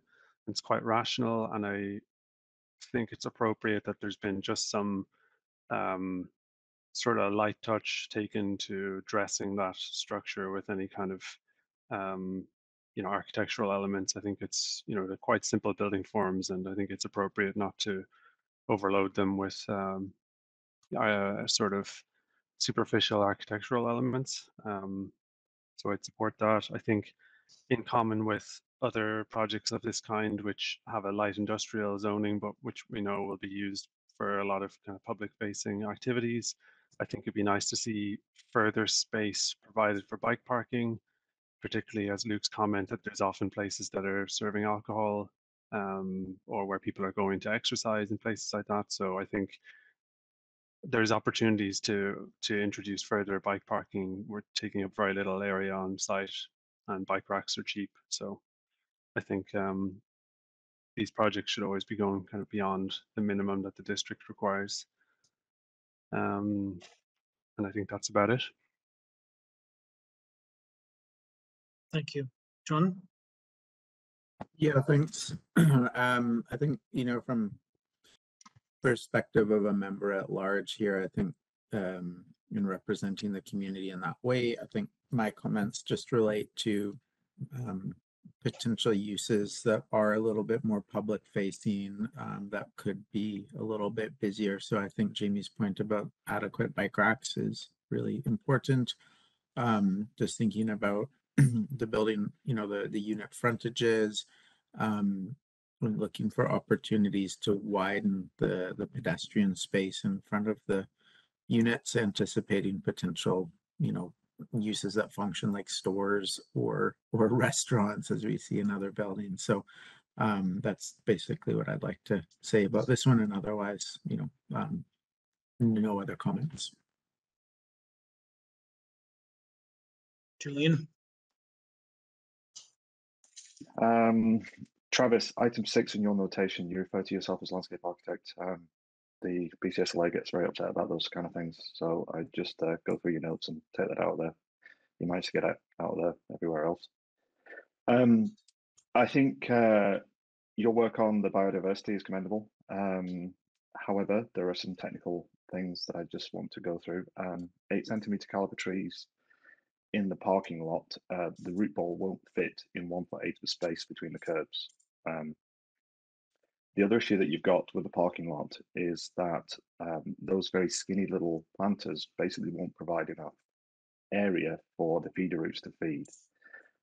You're also potentially washing salts into those areas in the winter. So when that parking lot gets salted, that area will drain into those very skinny little areas. And you'll get salt in there that basically will kill the trees. There are solutions to it, where you would have essentially a rollover curb and a tree grate, which provides greater area for the feeder roots to actually feed. So your tree's going to survive.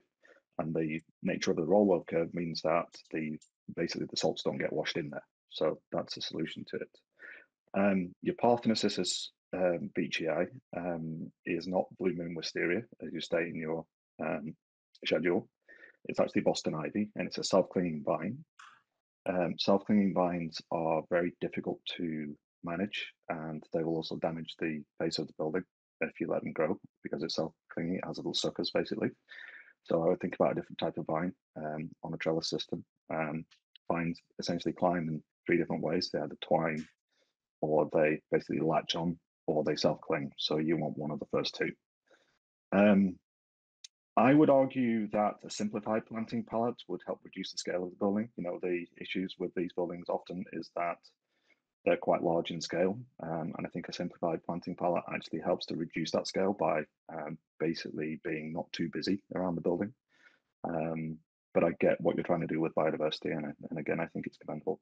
The one thing I would say is that if you're providing, and going back to the earlier comments, if you're providing 41 parking spaces, if you have to provide 41 parking spaces and you've got 46, I think you've definitely got more room to add in some larger areas for your trees. I don't think those tree planters really should be that skinny, because you know you're already meeting the requirement. White buildings. Colin, I'm going to disagree with you. So our building that we did at 2211 Canby, that we did with you guys, the north side of that building is very, very stained right now. They're white spandrel panels, white concrete, and it's painted. I just maybe think about. Okay, sorry. Okay. I'd maybe just think about a different color. I'm not sure white works in our climate. It does go green pretty quick, especially on the north side of buildings. I think that's probably pretty much it for my comments. Thank you. Great, thank you. Sarah? My comments are that the accessible parking stalls should meet the CSA requirements of 4.6 meters. I do think there should be more bike racks, but I'm also just looking at the landscape plans, and it appears on building number 2 and the northwest unit that there's maybe 3 bike racks together there, but just to be cautious that a parked bike wouldn't then interfere with access into the front door of that end unit. So just to sort of stagger them around and be cognizant of door opening and where bikes are being parked. Otherwise, I think that the project looks great. I mean, if it was hot climate that we didn't get rain, I think the white looks beautiful, but unless there's some sort of mold reducing paint, I think there could be problems in the future. And that's all my comments. Thanks very much for your presentation. Great, thank you. Luke? Thanks for your presentation. I guess site planning, the turn radius of trucks, you could do with adding some bollards by your bike spots. on the northwest side of that second building, because where the trucks come, they're going to demolish everyone's $10,000 bikes. Again, also consideration on the south side of the south building, those perpendicular loading spaces, for if you are intending on having large trucks reverse or back into there, they're not going to be able to get in on that kind of drive aisle width. You might need to consider maybe reviewing that. I'd also consider doing something to align the garbage and the loading together. Otherwise, when it comes to pull all the garbage out to get around the back of there, they're going to block all of the access. And as soon as it appears to be one way on the west side, people won't be able to get around, and it'll block business function. I think John and Jamie already covered my sort of public activities thing, just making sure there's space for uses and flexibility and uses to spill out. White, the white color, as a minimalist myself, I get what you're trying to pull there. I kind of like it, but Chantilly lace is one of the whitest whites that Benjamin Moore offer. And I think in Squamish, it doesn't necessarily weather very well. And I think it might be wise to consider something a little bit different. However, I totally applaud your use of heavy timbers on the outside of the building, and that's nice. And I'd like to see them remain as heavy timbers. I'd only just exercise caution, as obviously they're going to be kind of cantilevered. So it appears that you're proposing some metal suspension elements on there. Just obviously make sure that is hidden and the wood can kind of sing. Otherwise, it might appear a bit weird.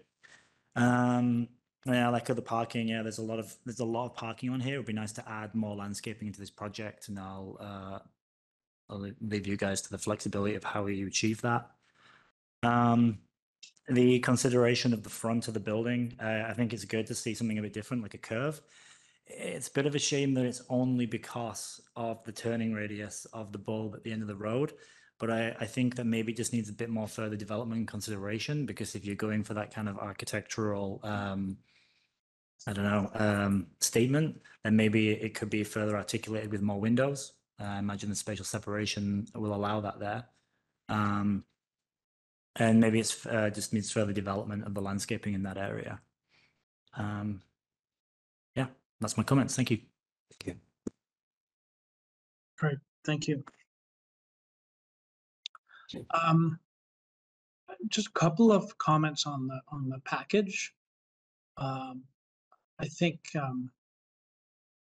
especially in terms of the renderings, we're not necessarily getting the best impression of the project. There are a few that begin to hint at, I think, at what this building will actually look like once it's in place. But again, it's lacking a full rendering of the landscape elements, which I think are very important here. I think the landscape issues here seem to, a lot of the comments from the panel seem to revolve around the strategies for the landscaping. And I do believe the building itself is, yes, quite nice in its kind of minimalist approach. It actually has a nice, quiet, elegance. I do hope that the elaborateness of the timber canopies doesn't get lost. The weight and intricacy of them, really adds a lot to these buildings. I do like the white very much. I do believe this is more of a technical issue as to how this will weather, and it's both a question of a selection of coating material that will provide the performance that you need in terms of resistance to algae growth, as well as simply a maintenance issue, which would, and both of those things would be true regardless of the color. Just the white makes it slightly more obvious when you start to get growth. It in itself, it doesn't contribute to it. in any way. It's more obvious when there's a problem. And, you know, all of my favorite buildings, you know, are all white. So, right? Yeah, the parking problem is, yes, I do believe if you can drop a couple of spots and give the trees a little bit more breathing room. And I think that's a very real concern here, and it's worthwhile. I understand, you know, with these kinds of projects, some of the issues with parking numbers. I'm not sure what your current parking calculation is based on in terms of assumptions about the uses within the building. Like someone brought up the question is, okay, will any of these tenants potentially be, liquor manufacturing, right? And yes, all kinds of issues come up with that in terms of, will they have a tasting room, and how does that affect, required parking counts? There's also huge code issues around having those types of tenants in the building, sharing the building with other kinds of uses that potentially could go into some of these units that are just outright code prohibited or or difficult to achieve. And I know in some cases the potential tenants can show up.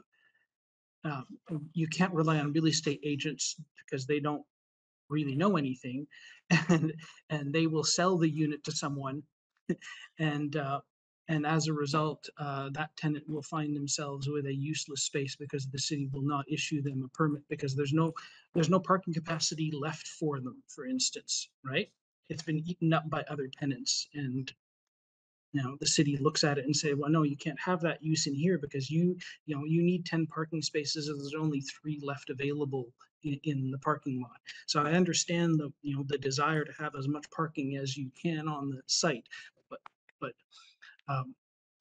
but here I think it's definitely advisable that a few parking spaces should be sacrificed, in order to ensure that the landscaping survives.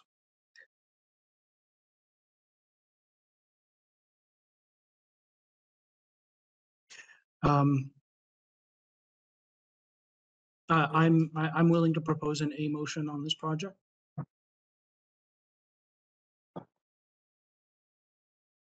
Seconded.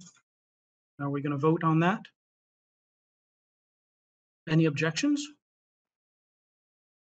Jamie? Please state your case. I would lean towards B because I think that there are problems, landscape related problems that are created by the desire to go beyond the parking minimums. So that's a kind of self-imposed hardship. I understand there's like programmatic issues with the project, but they also have surplus loading space. So there's some flexibility there in the future if they think that the parking spaces are more desirable and become a problem. Something that requires a lot of vehicle parking might require less loading space. So I think there's flexibility in there. And then if I would propose B with a view that that's the only issue to attach to it to work with staff with. That's my own reasons for leaning towards B. I would support Jamie on that. All right. Does the panel want to? I'm going to change my mind too. I'm going with Jamie on it. Okay, great. As will I. All right, that sounds reasonable. I will insist that we put together a bullet point list on those specific items that we want addressed then, which would be an increase, how should we put this?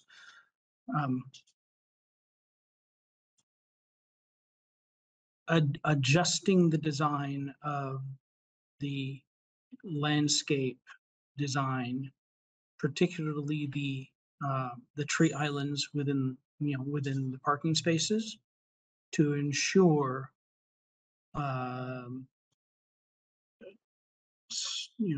tree survivability. Yeah, adequate soil volume. Mhm. And I don't believe we can drain the asphalt into those tree islands. I think that will kill the trees, Yeah, especially if those areas get salted in the winter. Yes, yes. Yeah. And it, unfortunately, it's not clear from these drawings. At least, I mean, the fact that the renderings don't represent the ground plane material treatment very well. It's hard for us to picture which parts are landscaped, which parts are concrete, which parts are tarmac, and so on, right? But um,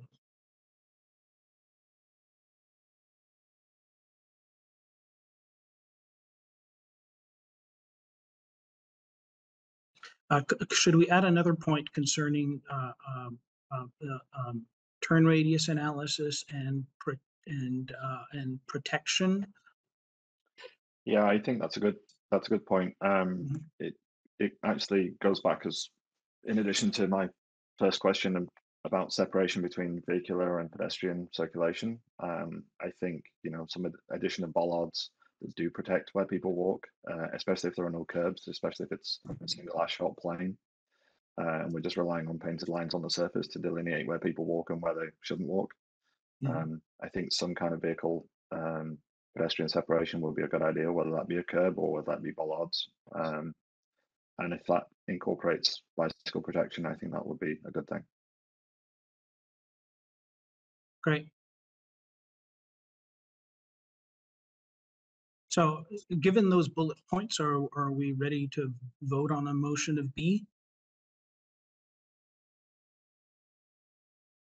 I think that's been seconded already. We can go ahead and vote. Do we have any objections, or is everyone in agreement now? Great, it's unanimous. We're looking for a B recommendation, working with staff on the specific points identified by the panel.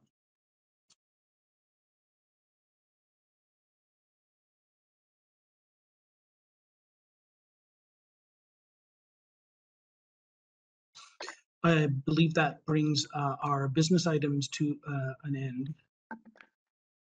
There are items on the agenda here concerning council, which I believe staff wanted to speak to.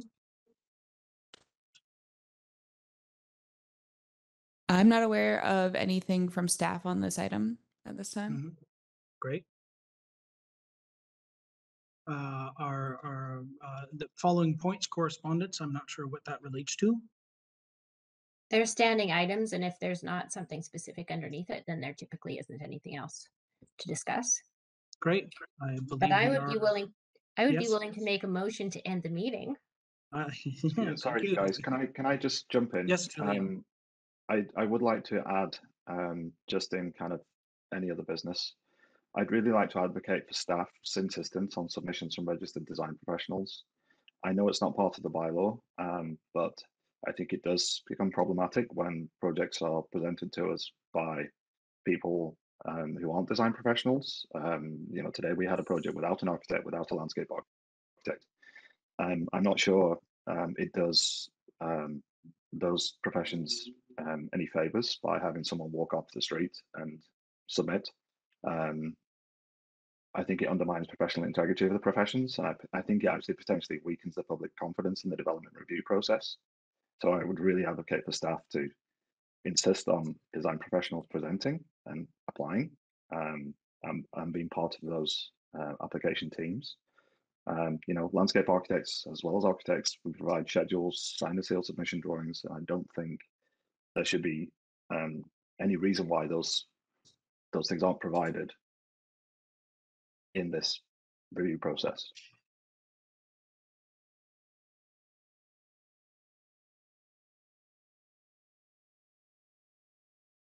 How do we deal with an item like that? Does it simply go to minutes, or should we have a motion with respect to the panel's recommendation? And who is that addressed to? Is that to be communicated to council?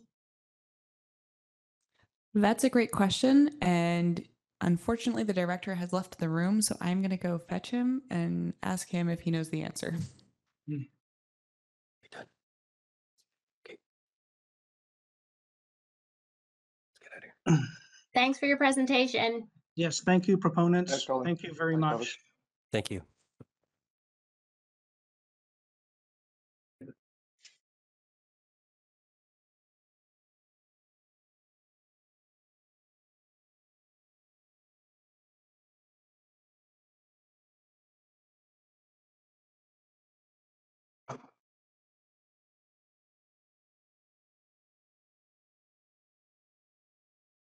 I suppose we should also ask that we have complete renderings, right? So that the renderings would include the landscaping, that the renderings include the colors. I mean, all of that's useful for us to. Yeah, I mean, Yes, most of the items today were most of the items that I commented on today relative to landscape. I'm sure would not. They were technical issues that a landscape architect would have thought about and would be considering. There are fundamental technical flaws in what was being presented. Whether that be soil volume or the type of vine that's going to creep up a building, it's fundamental. I think the level of expertise, just having someone with a vague interest in gardening come in and say, "Hey, here's my landscape plan for this development," and then basically giving us the comment on it. I don't think that's a fair use of the panel's time. I think it should be being presented by BCSLA registered landscape architects in the same way that an architect should be presenting if an architect has to present based off the size of the building. I think that should be a standard requirement. Well, not to mention that the ivy is invasive. Yeah, absolutely. The pre-screening process on these projects certainly is something that is maybe should be more intensive. Where in the case of renderings, for instance, where the renderings clearly don't properly represent the project, it'd be easy for insistence that not be brought to us until it's ready. I worry for the district. A lot of these projects are bonded in terms of landscape. How's a non-qualified person going to A, submit accurate cost estimates, and B, actually sign off that work's been completed per the actual required standards?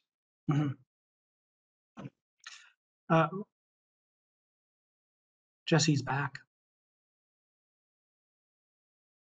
I'm unable to find the director, which is fine.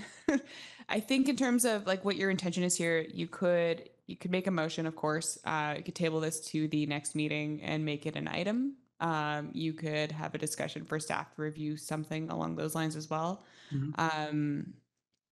Just depends on what you want to do here. Okay, I would like to suggest the following, Julian. I do think what you're suggesting here is a reasonable or a legitimate position for the advisory design panel to take, and I would like to maybe if you could put this in writing as a motion, and we could actually vote on it on the next meeting as something that can be formally presented to council as a recommendation on our part for a change in policy. Or likewise, I mean, we could have Jonas come and present what the existing policy is right now, have a discussion about it, and make our recommendation that policy should be changed. And yeah, I should add that point, it might be worthwhile to have staff bring back this item to the next meeting with more information around our policies, and then make a motion from there. I did so if you made a motion now this. to request for more information and put this item on the next agenda. Yeah, I did actually raise this prior to the meeting today with Jonas because I saw that both projects didn't have registered professionals presenting, and we had a project on the previous month that didn't have a registered professional presenting. So, I could sort of sense a pattern that was developing. And Jonas essentially said that it was up to staff's discretion with regard to the project as to whether or not they would allow a project to come before a panel that didn't have a registered BTSLA member on board. I guess it's a little bit more stringent with the architects, because obviously it's determined by the size of the building. But I think it seems to me that if a panel is coming before design panel, if a project is coming before design panel, it should be being presented by registered professionals. Otherwise, it shouldn't be coming before panel, and it should be up to staff to determine. Yeah, I that agree. I seems think like a fairly it sends kind of mixed message that if a project is sort of deprioritized in terms of its landscape architect requirements, then it would follow to me that it's, barely a step above like a single family home at that stage, and we maybe shouldn't be involved. But I do think also, just with regard to the first application, it's worth staff becoming familiar with the trigger points for when an architect is required, because that's an 8-unit townhome development, and because the buildings are separated by 5 feet, technically an architect isn't required. But then one of the obvious recommendations from panel is to close that gap, which, because they're short on outside area. So then they'll be coming back, if that's to be acted on, with an architect. And then because it's now a project which requires an architect, the architect was required to make the development permit application. So there's all sorts of, and if there had been a rezoning application associated with it, there's all sorts of issues with what was the Architects Act and is now the Professional Governance Act. So it's complicated. It's more, there's the whether the building code sees it as a Part 3 building or not, but then there's also how the provincial legislation says that an architect's required, and they don't always line up. And it means that it's an extra thing for me to think about when I think about making a recommendation to resolve something in the site plan, is that this project doesn't currently have an architect. So by recommending that they come back, I'm not expecting to see them soon. So I think it's some amount of pre-screening, or these kind of conversations should be had by planning with applicants, where they're barely squeaking in without a professional on board. But I think if there was a policy review done, and that we could then specify in the policy review, okay, fine, if you want to, if an architect isn't required for a 4-unit building, but then that lot can only maximally fit 4 units on.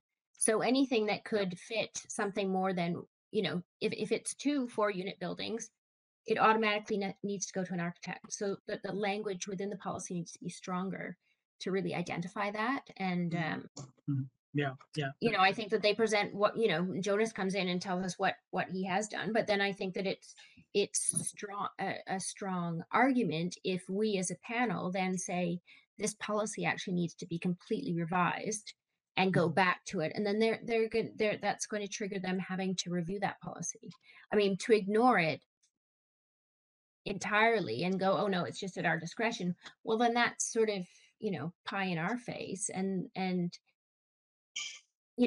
council should be seeing this as well and be aware of it. I mean, they do read these minutes, so you can push it up higher and go to council and go, we actually are wasting our time if we're going through this over and over again. I don't know. Yeah, I mean, from my perspective, it places panel in an awkward situation if a fairly minor site planning change could be interpreted as me pushing someone off a project to be replaced by an architect, because that's how close they are to requiring one. They're trying hard to work around that requirement, and then I make a recommendation for a small site plan change that I think improves the project. It's an extra burden for me to think about when projects are trying to sort of play with the rules a little bit. So yeah, I'd appreciate a little bit more upfront work on the planning side to advise, to maybe pre-screening or clarify this with applicants.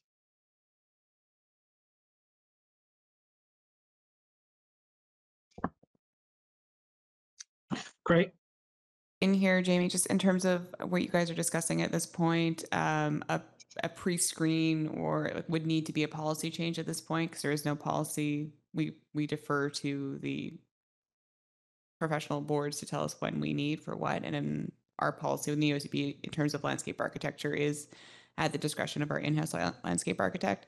So if you did want to review policy, I would recommend a motion that would ask for the policy to review at the next meeting and then go from there. Because we do need policy and guidelines to guide our work and how we approach these things. I actually asked the BCSLA about this specifically, and they suggested that I basically advocate on behalf of the BCSLA that you guys essentially require sign and seal drawings and schedules from landscape submissions, which will require a landscape architect essentially to do that.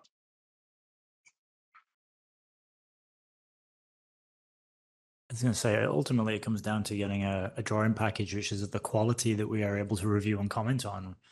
And there's actually been several submissions that I've seen lately that are kind of lacking, and getting site plans with lack of context and all other sorts of things is kind of not up to snuff. I mean, I don't think it's appropriate to say that, you know, anyone who's not an architect cannot draw it. I don't want to say that, but it really does like the fact that an architect is required to present, it means that they're going to meet a minimum standard which will require a review of drawings, and that's kind of the baseline, isn't it? Now, again, as Jamie was saying, if a project passes the test for requiring going to ADP, it certainly should be a project that requires an architect and a landscape architect. You know, yeah, those two really should go hand in hand.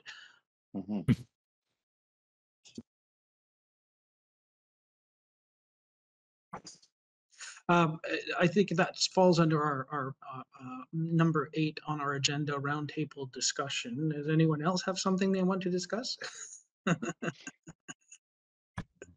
Well, I guess we just want to, do we want to specify when we want, do we want to have this at the front of the meeting or at the back of the meeting for the motion going forward for next? I think we could discuss it first because that's typically when Jonas tends to be in around attendance, right? He's always attends right at the start. So let's specify that in the minutes in our motion. All right then, Sarah, I believe your motion stands. Did A someone motion second that? to end the meeting? Great. I second. Any objections? Great, we're done for today. Thank you everyone for your time. Have a nice long weekend, everyone. You too. Yeah, have a good evening. Yes, bye.